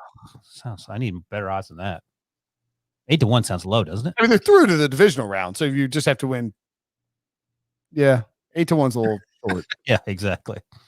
I mean, if they win 2 more games and then they play the Chiefs, you just bet the money line. Well, and that's your classic thing, Brinson, where you also look at what their odds would be in individual games. Because if they end up playing the Packers next week, they're going to be the underdog in Green Bay. Yeah. And if you parlay that or just bet If they do Packers, Saints, Chiefs, right, and if you bet the money line one, each time, you'd make a lot more money than you'd be like 15 or 20 to 1, I think. Right, than betting the Super Bowl odds. So yeah, there you go. I mean, I would guess that. Yeah, I mean, I don't think we'll see how Devin White looks for their defense, but yeah, I mean, you can't let Taylor Heinicke do that to you. And then a couple interceptions, I get that, but there are guys running wide open in the middle of that defense. Yeah, it's I don't feel like substantially better about Tampa Bay based on how they played.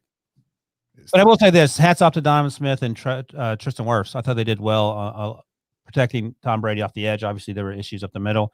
Chase Young got hurt in the second half, but he didn't do a whole bunch in the first half because of Donovan Smith.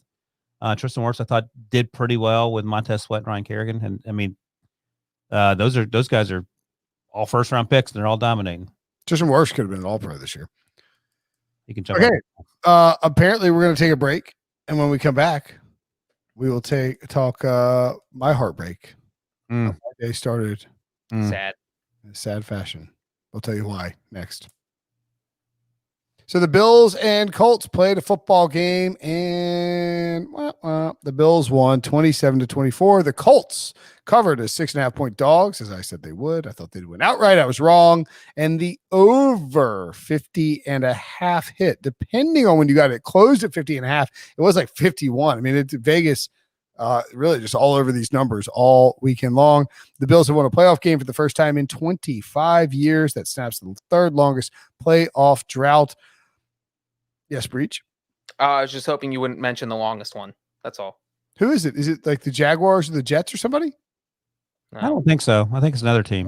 Is there anybody else, a terrible football team that could potentially have been longer than 25 years without winning a playoff game? The Lions? You're going 25 plus years without winning a playoff game? What team could it be? The Detroit Lions. Oh, he missed. He missed. Oh, and he may have pulled a hamstring or a muscle, and there is complete elation. 18 weeks ago to the day, or tomorrow. That's when that happened. It's the Bengals. You do love to see it. Night. And Brinson's back. That's the thing. Someone was talking about Brinson being the worst antagonist ever. Who said that? Everyone. Yeah. That's me talking to people about you as you're in your fandom. And then you are the first one to pout as soon as Phillip Rivers loses a football game. I don't think I pouted. I was over it. You're better today, but you've had your moments in the past. I was that second half of this game, the Bills Colts game, was a up and down tenuous situation at my house. I didn't what? What do you mean? I'm sorry, I didn't hear the end of the sentence. Up and down. Tenuous situation. I had ordered a bunch of takeout From where? This sushi place, Haru. I had Panda Express during that game. I was going to go Panda Express. Oh, My it's plan delicious. was to order an obscene amount of sushi and eat it for both lunch and dinner. Yeah, there's something wrong with Ordering on Postmates, I'm just like giddy, like some crab rangoons, like 3 different rolls. Really excited about it. And I get this restaurant is closed for lunch right now. Your order's been canceled at 2:00. And so at that point, I'm reeling. I have to wait until 5 until they open. So I ate like a really light lunch, just trying to survive. And I didn't want to start like drinking during this Rivers game because I was worried it would get out of control. Because it's 1:00. Yeah, and it's the second half, so it's like 3. It's like 2:30 or 3. And so I'm like starving, and I'm just nervous and watching the game. And I mean, it was easily the best game of the day, right? Yeah, of course. It Absolutely. was a fantastic playoff game. There was tons of drama. It felt like the Colts could win. There's a crazy fumble review at the end where Zach Pascal catches a ball on a 4th and 10, and then he stands up. He gets stripped. They don't overturn it because there's not a review. But Al Riveron is More than enough. What a terrible call that was. I didn't think they were going to overturn it when they went to review. But it's clear that he got up. His knee was up. Hoyer actually waited for him to get up, which is one of the best plays of the day. Punched it out, recovered it. The Bills did, and somehow he was still down. I think. I mean, look, this isn't a good thing, I guess, but I'm pretty sure the NFL didn't want the first playoff game to end on a controversial close review. Well, here's the thing: if they go down there and tie the game up, or God forbid, win the game, the Colts, this is right on par with Saints-Rams in terms of idiotic calls that cost a team a game. That's all we'd be talking about. The second games would have been canceled because they'd have to get rid of inept referees and train people on the spot. I mean, it was. He was up. He fumbled. What They do you rolled him down. I don't think it was enough to overturn it. I don't understand why you would say that other than your love of If football. you've watched okay, that's fair. I'm biased here. If you've watched the NFL, I mean, look, they review the pass interference in the Saints-Rams. They're like, nope, nothing here. Like we know what they're doing. They want to make the refs not look like morons. Hey, no. The review came after that because that's why, I think. Right. Oh, that's right. Yeah. Yeah. It all blends together. That would have been something if they reviewed it and still said no. Like, no, nothing here. My point is that we know what they're doing. They want to make these refs look smart. They want That's the opposite of looking smart. They don't want to make them look smart. They don't want to look. You know how people in business, like in big businesses, are oftentimes idiots. Like the NFL's PR method is always ham-fisted and foolish.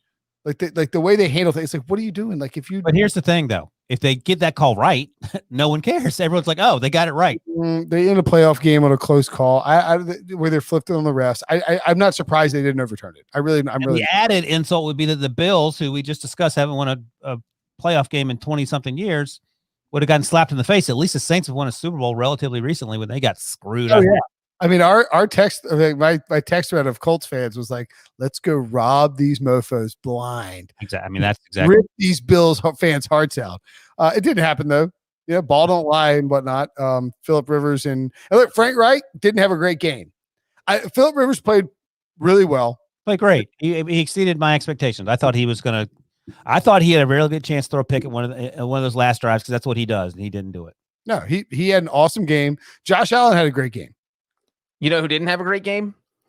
Frank Reich. Before you get to Frank Reich, though, which Brinson already just said, Josh Allen had a great game until that fumble on the last drive that Darrell Williams recovered. And if he hadn't recovered it, it is the Houston game last year in the playoffs where he's throwing the ball behind his head. They were up 16-0 in the third quarter and lost.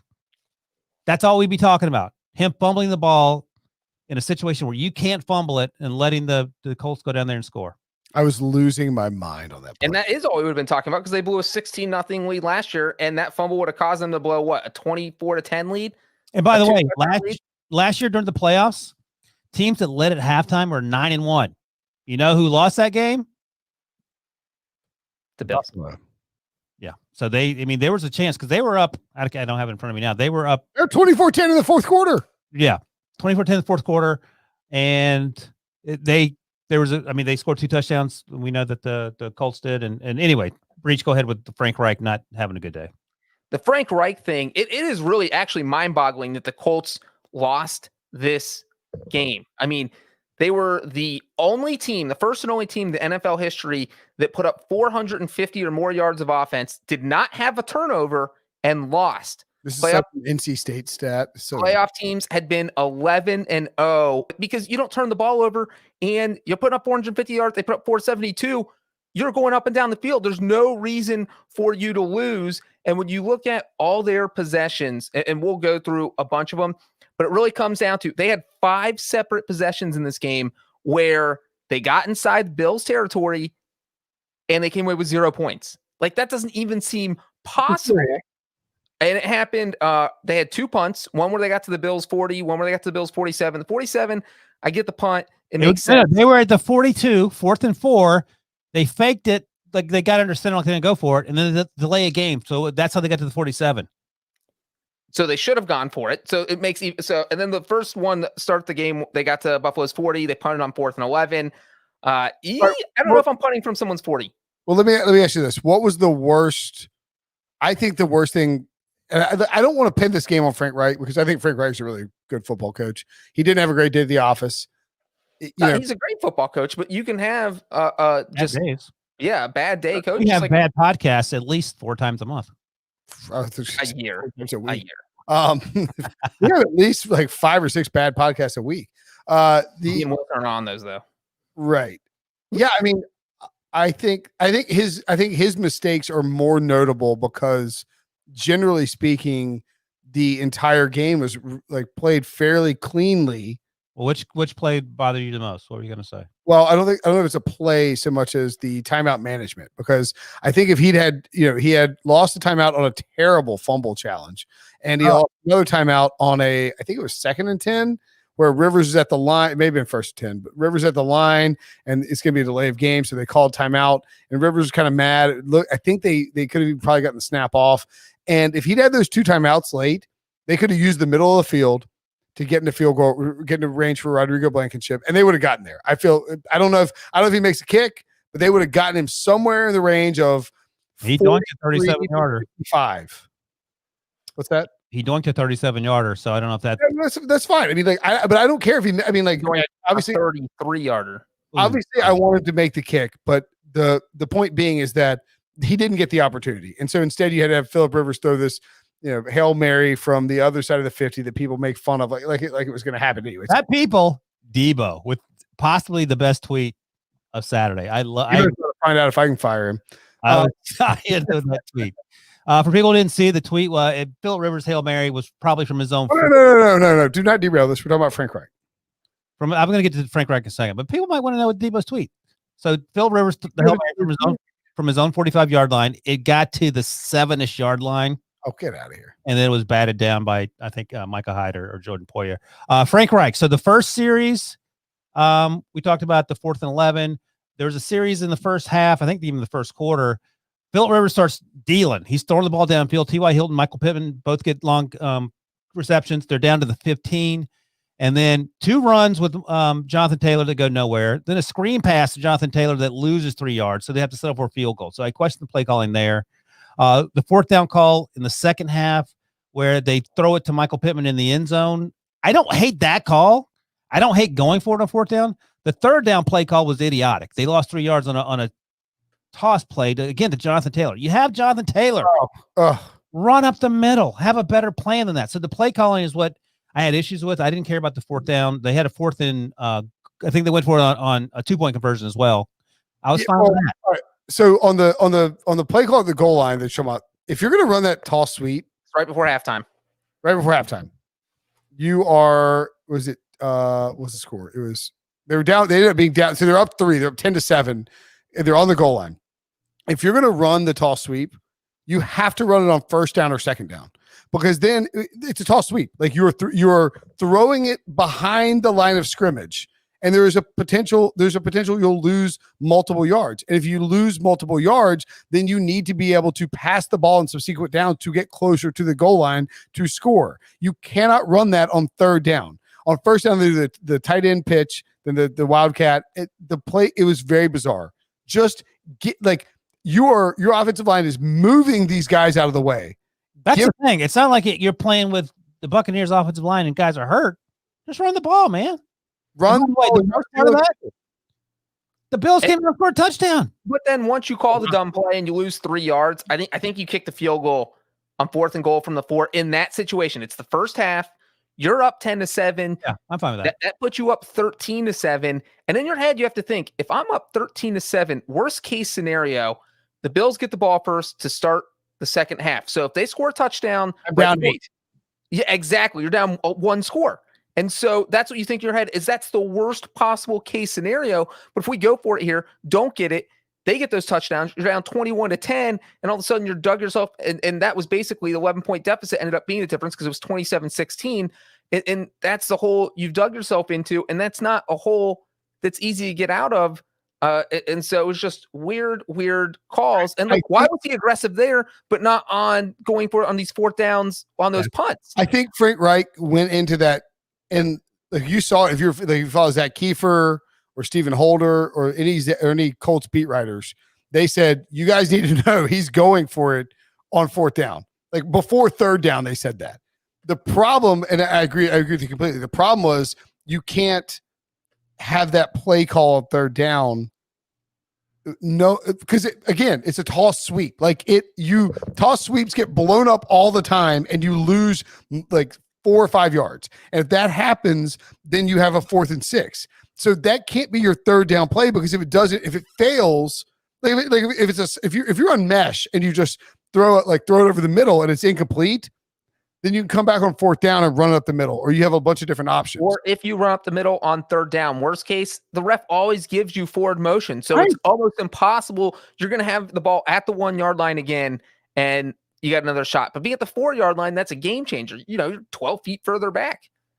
I feel seen, by the way. I'm slowly creeping down to my chair as I do on every recap podcast, just sliding down my chair. And Apple B says Brinson has had too much bourbon. How dare you?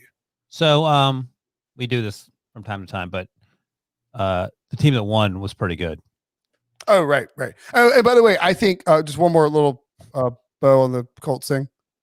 Philip Rivers was asked, is he coming back next year? He's like, I don't like to do this, but I'm going to do it anyway. He said, I don't do this often, but I'm going to do it now. And he's like, it's up to, like, if I'm going to let God decide. If I'm supposed to be back with the Colts, I'll be back. If they don't want me back, I'll be on the sidelines of my ball cap coaching high school football. I personally, and I'm aware I'm extremely biased, I think the Colts would be crazy not to bring him back next year. Not crazy. I don't know. Like he could be teetering where he's about to fall off the cliff. He played really well this year. He was good this year. He was good this year. He's a top 15 quarterback in a very deep quarterback league. That's fine, but at some point you got to. I mean, they have Jacob Eason. Maybe he's better than Ben Roethlisberger this year. Yeah, guess what? Big Ben's still playing. He hadn't played in the first round yet. God, I hate that. Wilson, you want Phil Rivers? Our buddy Joe Musso, he tweeted at me as soon as the call, like within like walking downstairs to look at my family. It was Terrell Robbie, like, hey buddy, you all right? I know Dad left you to cry about Philip Rivers for a while. And he's like, when Mitchell Trubisky's season lasts longer than love it. It's like you love to see it. What are you doing?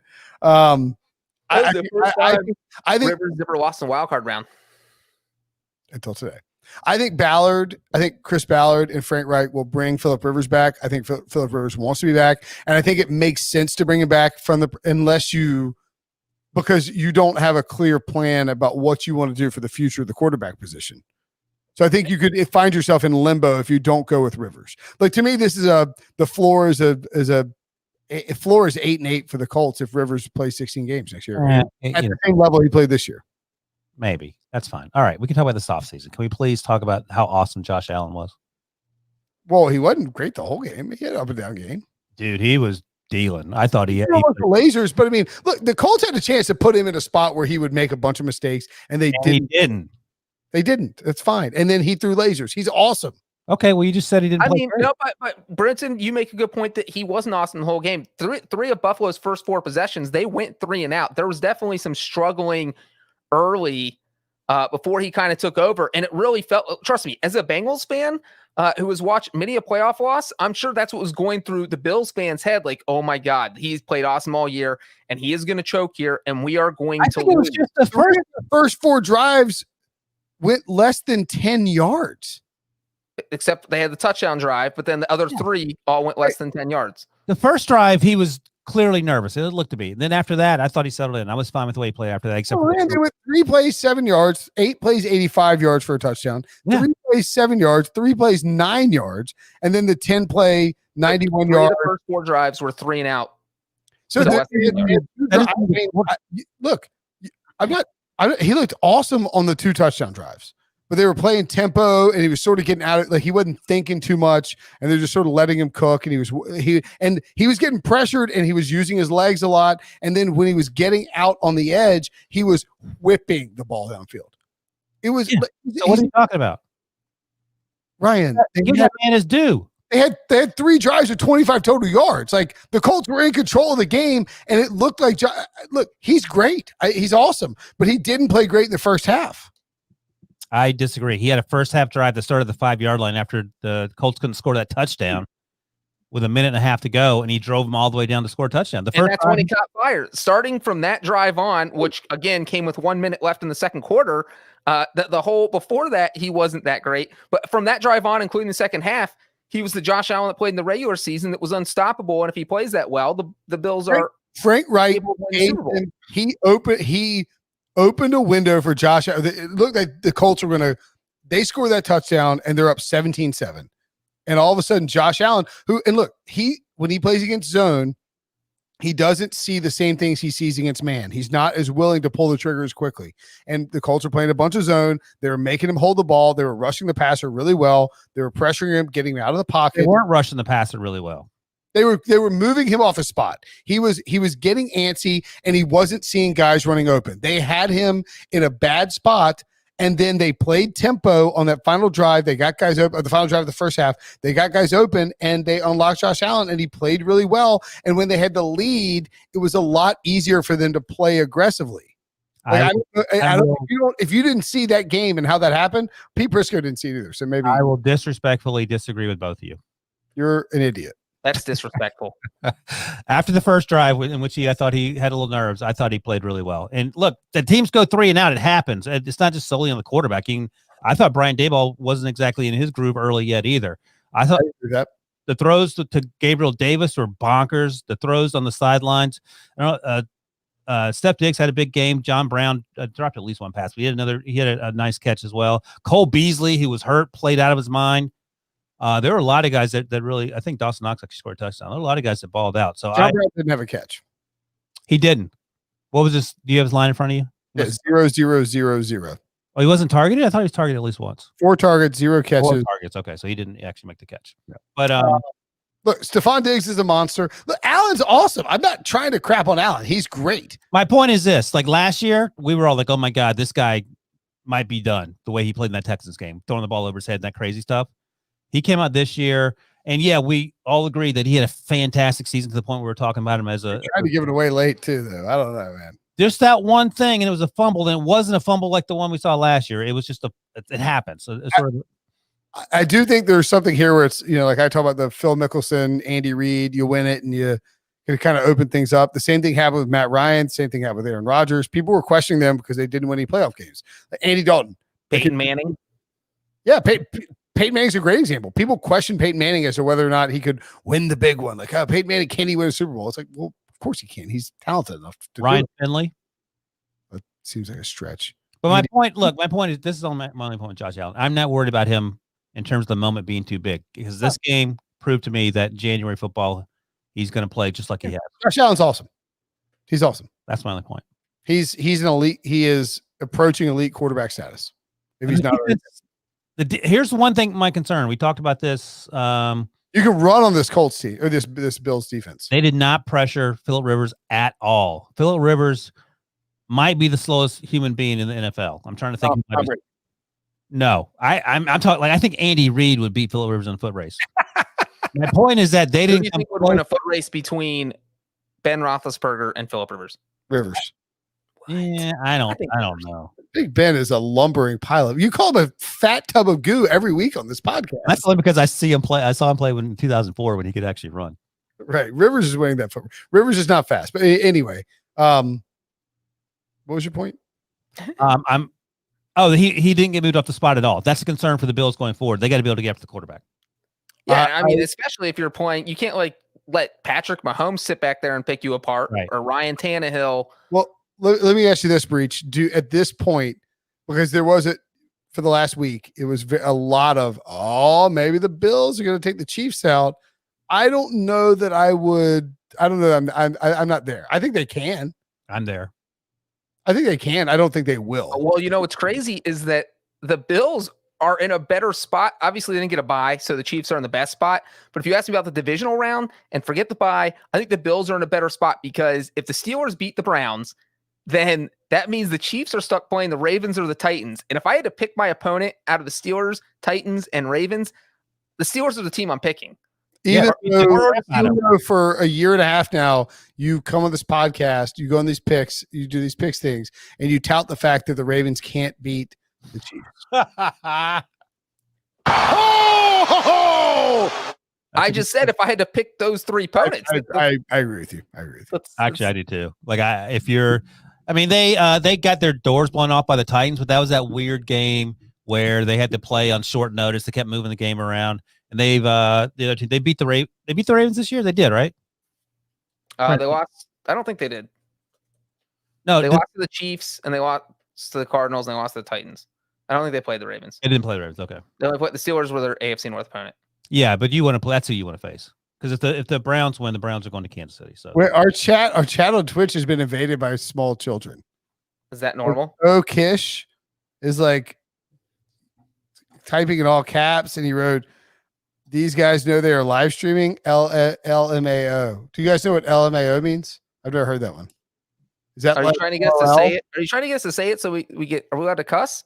No, LMAO. Yeah, that's laughing my arse off. Except, by the way, Debo has left several. You don't text, do you? I'm just kidding. Of course, I know what LMAO. You're out of the game. Oh I don't my like god! to type LMAO though. I don't think you knew. Debo's left several messages in Slack to avoid to avoid dealing with the chatters. Okay, apparently they're getting weird. Anyway, so yeah, I mean, I don't disagree. I think the Bills will whop the Steelers, like blitzkrieg, mollywop the Steelers, like just blitz them into oblivion. Well, I mean, yeah, we'll see. The Steelers have to win first. I think the Bills will be. If the Bills are I guess if the Browns win, the Browns will play the Chiefs. So the Chiefs are big Browns fans because the Chiefs want the Browns and they want the winner of Ravens Titans to play the Bills. I think we're just careening towards Bills Chiefs AFC Championship game in Arrowhead. We'll see. Probably. I mean, we got a whole. We'll see. I mean, you're writing off the Steelers. The Steelers going to the Super Bowl. Ryan, he's writing off the Steelers because you call Big Ben a tub of goo every week. In a loving way. It is a loving way. That's true. I'm all in on the Bills right now. I'm excited by the way they played. Sean McDermott with William Mary. Did you get it? Were you all in the Bills like before, like after this week, or like before? Like week 17, we all said that we felt like they were the team that could knock off the Chiefs Yeah, after they put everybody 56 on the thinks that they almost lost to the Colts. They should have lost to the Colts. The Colts should have won this damn game. I'm still mad. Now I'm finally fired up about it. The one thing the Bills did do in this game that they hadn't done a lot of lately was they unleashed Josh Allen on the ground. It felt like they kind of tried to rein him in during the regular season. Like, hey, we want you to throw a little bit more. But at some point in this game, they realized, all right, we got to get Josh running or we're not going to beat the Colts defense. And he ended up with 54 yards rushing. He had a long 16-yarder. He had a rushing touchdown. He is now one of only, I think, 5 or 6 players in NFL history that has a receiving touchdown, a rushing touchdown, and a passing touchdown in their playoff career. It's funny you say that, Breech, because this year on Saturday was the first passing touchdown of Josh Allen's career because last year he had a receiving touchdown. No passing touchdowns. Yeah, to your point, he had just 9 rushing attempts in the final 3 weeks of the season, and then obviously he was running the ball a lot more in this game. 11 rushing attempts, 54 yards, and a touchdown. They could have had 2 touchdowns, but ended up having that little like weird fake pop pass over the top to Dawson Knox. Tim Tebow special. All right, what's It really next? was. Okay, well, which game should we go to next? We only have one game left. Who the Bengals play? What a big jam! Wallace took it in his hands and said, up and away. Good Breech. Oh, we missed. Sorry. All right, anyway. I have never. You should see what happens during a normal show when Debo has to cut out all the dunks that I add in. Usually he edits out like 15 or 45 dunks. Rams beat the Seahawks 30-20. I don't even know what a disappointing game. That is the Wilson. lamest word you could use to describe that. I don't know what the Seahawks are doing. Russell Wilson, 11-27, 174 yards, 2 touchdowns, and 1 interception. It's like he was told to go like, hey, we want a lion sandwich. Or like we want you to cook, like make bison meat. We want a bison burger, but here's a plastic spoon and you have to kill a live bison. That's how he cooked. He didn't cook at all. Oh, I see. You could cook. Yeah. Maybe should let Breech do the analogies. It seemed to me like that Seahawks team, the entirety of the team, including the coaching staff and everyone else on the sidelines, ran like 500 miles before they arrived at the stadium and were so exhausted they couldn't put one foot in front of the other. They were out of it from the start. And I don't know what was going on. I don't have my notes in front of me, but at one point, I think they had 14 series. I don't count the last 2 because that's when they started getting adventurous and going for it on 4th down, making me even angrier. But the first 12 series, they had no drive longer than 6 plays, I believe. They had. That is correct. I think they had That is correct. half of those are 3 and outs. They had like 5 plays of less than 19 yards. And Weird, though, that you were telling me the Bill, you're like, everybody has 3 and outs. look, I just said half of the 12 series were 3 and outs. That's a little different. No, they open up 3 yards, 3 plays, punt, 3 yards, -4 plays, punt, 4 plays, 3 plays, you know what I'm saying? 4 plays, 27 yards, punt, 5 plays, 19 yards, field goal, 3 plays, 22 yards, interception, and then finally got a touchdown drive going late in the second quarter. And the interception was a pick 6. Oh, that's the pick 6. That's right. The interception was a pick 6. And here's the thing. It was a bad throw. Freddie Swain, the rookie wide receiver, didn't block the guy who picked it off, Darius Williams, who's had now 3 interceptions against the Seahawks this year. He didn't block on the tunnel screen to DeKalin Metcalf. And the other thing that drove me crazy, we talked about Frank Reich having a rough day at least he was going for it on 4th downs. I swear to God, if Pete Carroll keeps punting on 4th and 1 and kicking field goals in 4th and 1, I'm going to take his orthopedic shoes off and throw him in the river. Dude, what are you doing? What are you don't have John Wolford. Is that Wolford's first name, John? You don't have him. You have Russ Wilson. It's bonkers. Yeah, that 50-yard field goal they kicked in the first half, that was on a 4th and 1. They tried a 52-yard field goal. That was on 4th and 3. And yes, Jason Myers hit those and became just the 3rd kicker ever in NFL history to hit multiple 50-yard field goals in a wild card game. But I think you do have to go for it there because of just your offense hasn't been able to get anything going. Like, get some confidence going. This team literally played like someone set their entire playbook on fire like an hour before the game, combined with Wilson saying they ran 500 miles. And so they were tired. They didn't know what plays to run, and they were just doing whatever they wanted. I mean, they looked absolutely lost. And I know they've struggled against the Rams defense in the past, but you're playing a team for the 3rd time. Like, get it together. Figure something out. Russell Wilson got sacked 5 times. Aaron Donald left the game in the second half. Didn't change anything. Not a thing at all. If you would have told a Seahawks fan, hey, look, you know, John Wolford, that backup quarterback, he's going to be knocked out in the first quarter. A guy with 3 screws who just had surgery on his thumb 12 days ago is going to be their quarterback, and Aaron Donald's going to miss most of the second half. How do you feel about your chances of winning? Like, they're going to bet $1 billion on Seattle winning, right? So Jared Goff went 9 of 19. 3 of those completions, 2 were for 44 yards. The other was for 20 yards for a guy with 9 fingers. They came into the game. The Seahawks did 7th against the rush. They got absolutely steamrolled by Cam Akers, who set a record for, I think it was rookie record for Rams in the playoffs of 131 yards. 28 carries, 131 yards, 1 touchdown. He also added 2 catches for 45 yards. I mean, it just up and down the roster, just embarrassing. Cam Akers had 176 yards from scrimmage, as Brinson just mentioned. That is the 4th most ever in NFL playoff history for a rookie. Who's ahead of him? Do you want to guess any of them, or do you want me to just give them all to you? Joe Mixon. Can you give us like time frames, maybe? They're all in different decades. Completely useless. OJ Simpson. OJ is not on the list. Can you give us rookie rushing records? Rookie playoff yards from scrimmage. Chargers didn't go to the playoffs, so LaDainian. Oh, I would say Alvin Kamara's one. No. I don't know. What is it? I don't know. Number 1 is Timmy Smith from Washington back in 1988. That was my next guess. That is the record at 213. I think I could have gotten you hints, and you maybe would have gotten the next one. Ryan Grant had 207 in the game. Yeah. And the other one would have been for Ryan Grant. Mildly fantasy viable Packers. I would have just said Packers or 7th round pick. And the other one is Billy Cannon from the Houston Oilers. Why don't you even let us guess these? What the hell are you? Could have gotten Ryan Grant. By the way, so Pete Carroll after the game said, I told these guys I have no place in my brain for this outcome. Really? If you keep running the ball and kicking it on 4th and 1, you didn't think you were going to. I don't know what to tell you, man. Russell Wilson hasn't really been good since October. So the first 8 games, he was minus like 300 to win the MVP. First 8 games, he had 28 touchdowns. The last 8 games before the playoff, he had 12. So, sure, not great. But that's with a 4 touchdown performance against the Jets. Debo asks Pete Carroll's job security. I'm not here for this. I don't. Well, Debo said 90%, but I mean, he just got an extension. I don't think they're gonna get rid of him.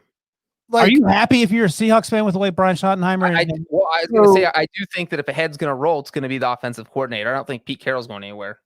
So someone we work with, and Carroll literally just signed his extension in November, like 2 months ago. Who are you pointing at, Wilson? I think he's pointing at me. No, not Breech. No.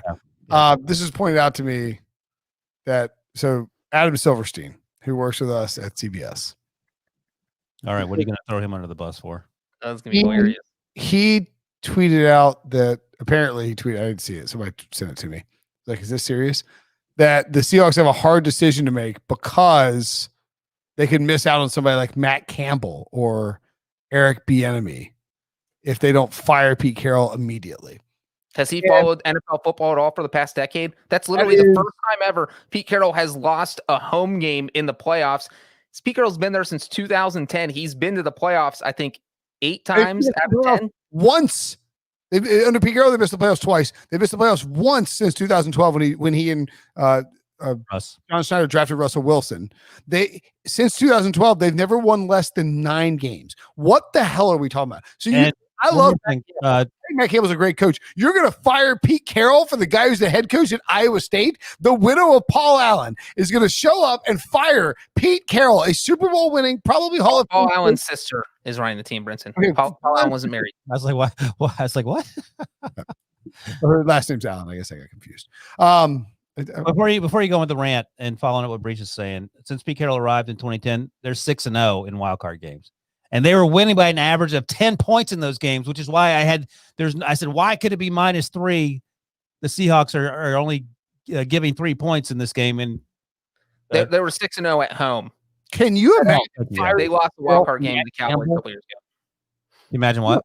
Pete Carroll for Matt Campbell. Pete Carroll's a great coach. He does not get enough credit for the job he does. I think what we need, or what the Seahawks need, is to bring in an offensive coordinator, and Pete Carroll needs to say, all right, you have unilateral decision making. If you want to go for it on 4th, because it's the 4th and 1 decisions. Those are the befuddling ones he makes where he's punting from the opponent's 40. They get inside the opponent's territory and they're punting, or they're punting on 4th and 1 when they could try a 52-yard field goal instead. They shouldn't be trying the long field goal if it's 4th and 1, especially when your offense is struggling. He just makes these very conservative decisions, which just blows my mind because he's a good coach like 95% of the time. Yeah, but I mean, I feel like you said that about every great coach. They're like, we just talked about Frank Reich. Right, and no one's talking about replacing Frank Reich with Matt Campbell. No one's taught. Like, I've never heard of any conversation about Pete Carroll getting replaced. And Debo said there's a 90% chance he stays. Oh, Seahawks Twitter. Wait. Debo says there's a 90% chance he stays? He's just throwing out topic ideas. Doug Peterson, he's like, Doug Peterson's 100%. He's going to fire Pete Carroll 90%. I just threw out a number out there. Is it definitely above 90%? I think it's 98, Yeah, he's still sour over Phillip Rivers. And that actually, I'm kind of freaked out because there's something underneath the stairs in my office that's scratching, like it's trapped. And I'm wondering if it's like a squirrel. Is it like that time when that crazy spider was near my office? Oh no. Scratching really loudly. It's very scary. Okay, all right, let's wrap this up so you can go ahead and get murdered and I can go to the hotel and go to sleep. Who are you going to bequeath hosting duties tomorrow? If you don't get murdered. At noon Eastern, you can watch again on this Twitch channel. Wilson. By the way, we've been live for nearly. My poor back. Oh, and Wilson's been yucking it up with his buddies in Stanford. Grinding on Twitch. So the Rams, as we pointed out, if the Bears win against the Saints, then Bears play we'll play the Packers. If not, the Rams will go to Green Bay to play the Packers. I like that because I hope that Blake Bortles plays in that game. Jesus, you're a sick man. Although they said Blake Bortles plays in this game. Wofford went to the hospital during the game, came back, and they have a path to 9 wins. That's right. There's a path for 9 wins for the Bears. Wofford went to the hospital during the game after the neck injury or the head injury, whatever it was in the locker room, according to Sean McVay, laughing afterwards. So who knows? Maybe he'll be ready. I don't know if Jared Goff wants to go out. He couldn't throw the ball, and they lost a team that basically could not throw the football. If you're the Rams, do you want to play Yes. the Buccaneers? Yeah. Or... Oh, God, yes. You would definitely want to play the Buccaneers with that defense. I don't know. And Aaron Donald's another situation we have to watch in terms of the injury. It looked like It looked like it was they beat the Buccaneers earlier this year. Core muscle thing that he hurt earlier, perhaps. I don't know. I'm just speculating, but he didn't come back in. Would you rather wait? So if you're the Rams, you'd rather play the Bucs than the Packers? Yeah, for sure. Yeah, I agree with that.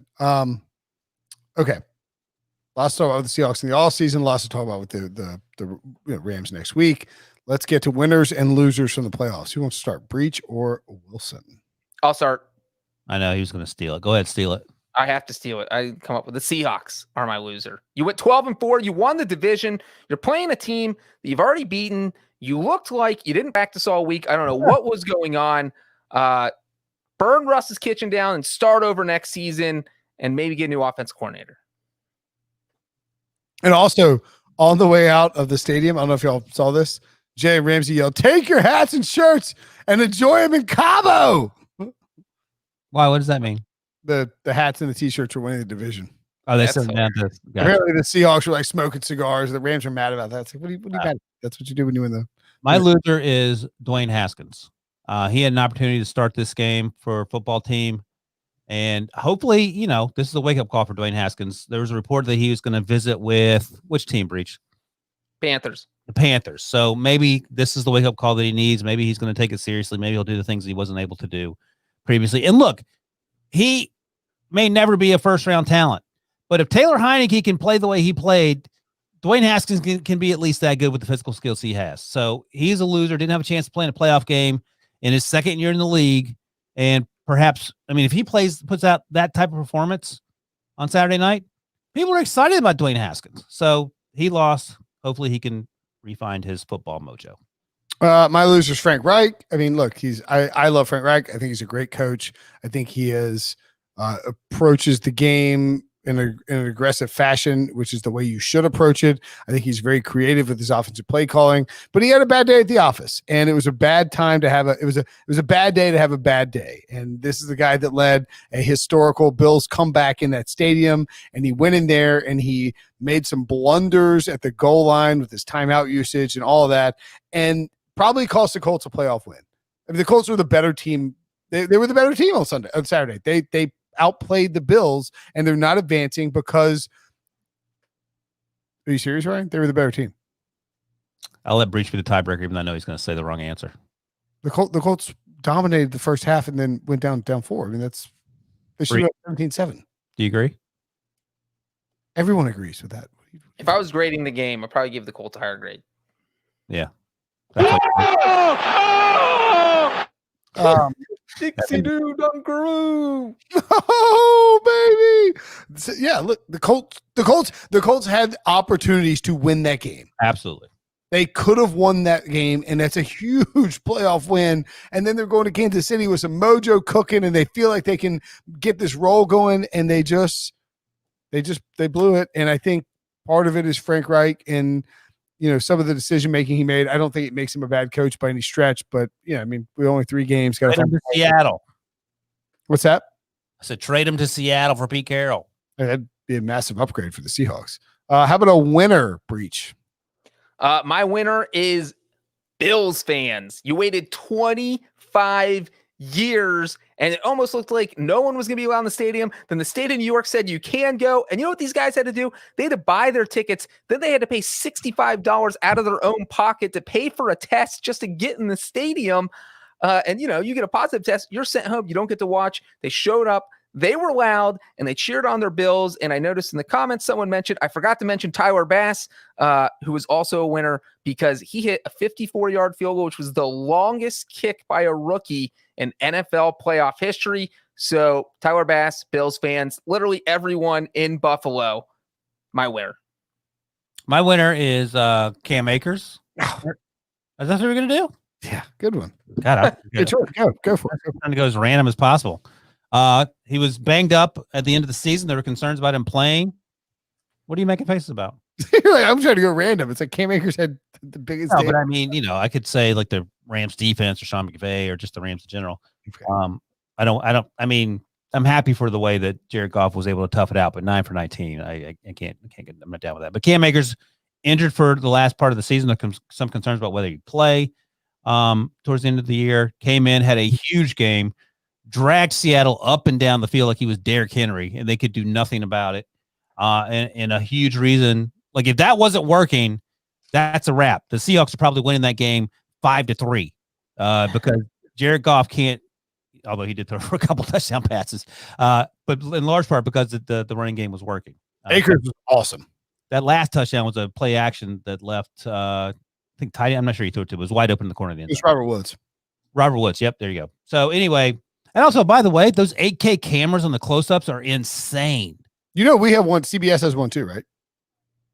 Oh, that's good. But I mean, it's just It only busted Can you out. sign up to borrow it? Can I sign out the camera? Yeah, I want to see. It is crazy. Like you feel like it's so real. It feels fake. That's great. So that maybe 8K cameras are also winners. Oh, that was my other winner. What do I supposed to do now? Wilson, you're killing him. I had Akers and 8K cameras written down here as possible winners. I'm going to say that Antonio Brown is a winner. Oh, Caught the first touchdown pass. Only targeted 3 times for 2 catches. Chris Godwin, by the way, 12 targets, 5 catches. But I think Antonio Brown and Mike Evans, 10 targets, 6 catches. I think Antonio Brown may sort of, with his reliability, I cannot believe I'm using that word with Antonio Brown, and how much Tom Brady loves him. And that is the weirdest thing to me about the entire NFL season, honestly, or the entire NFL last 2 years, is that multiple times would you let Antonio Brown sleep in your house, like spend the night in your house? Not now, because if is he paying rent? No, he's coming to live with you for like 3 weeks. If I had a 40,000 square foot house, yes. My house, no. Is my baby still living with me? 9-month-old baby? Yes. Yeah, I don't know.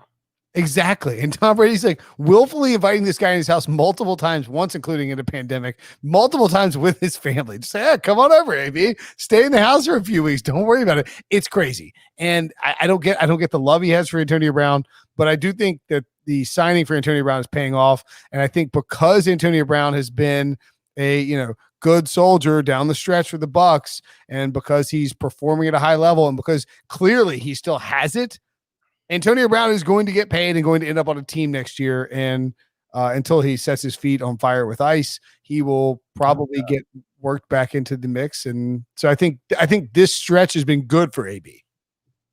Yeah, I think he comes back to Tampa Bay. Probably. I mean, Brady's definitely coming back next year. Right. Okay, that's the show, man. Thanks for hanging out on Twitch. I know there's still some people in there chatting it up. What does that say? 2 hours and 46 minutes. My God. Angria says, I have to ask, just out of pure curiosity, is anyone else really excited about that incredible Nickelodeon wildcard performance? It sounds like it's gonna be amazing that CBS is putting on with Nickelodeon and the slime. Yeah, we'll probably check it out. If you want to watch the Nickelodeon broadcast, you can do that. They'll be sliming. I will be live tweeting the Nickelodeon broadcast. Are you gonna do that? That seems like something you would do. That seems right up my alley. I don't see why not. Download and subscribe, rate and review. Noon Eastern tomorrow. We will be on to look at DFS and gambling with RJ White and Larry Hartstein, and then we will be back for the 4th quarter. Oh, what's that? Oh, yes. Oh, wait, Ryan, are you not going to be on with us for the 4th quarter? What a clown show. I would need the Browns and then 3 points as you're sweating out Big Ben bench for Mason Rudolph. Wilson sweating it out. Worried about getting a Baker Mayfield tattoo? I get in from the set in 4th quarter. Yeah. All right, do it. Can hop on his phone for a couple minutes, maybe. Pop on your laptop. Yeah, I can do that. All right. All right. We'll talk to you guys tomorrow. Thanks for listening. Thanks for watching. Appreciate everyone who hung out for this 3 full hours of live broadcasting. And Debo, of course, behind the scenes, making it all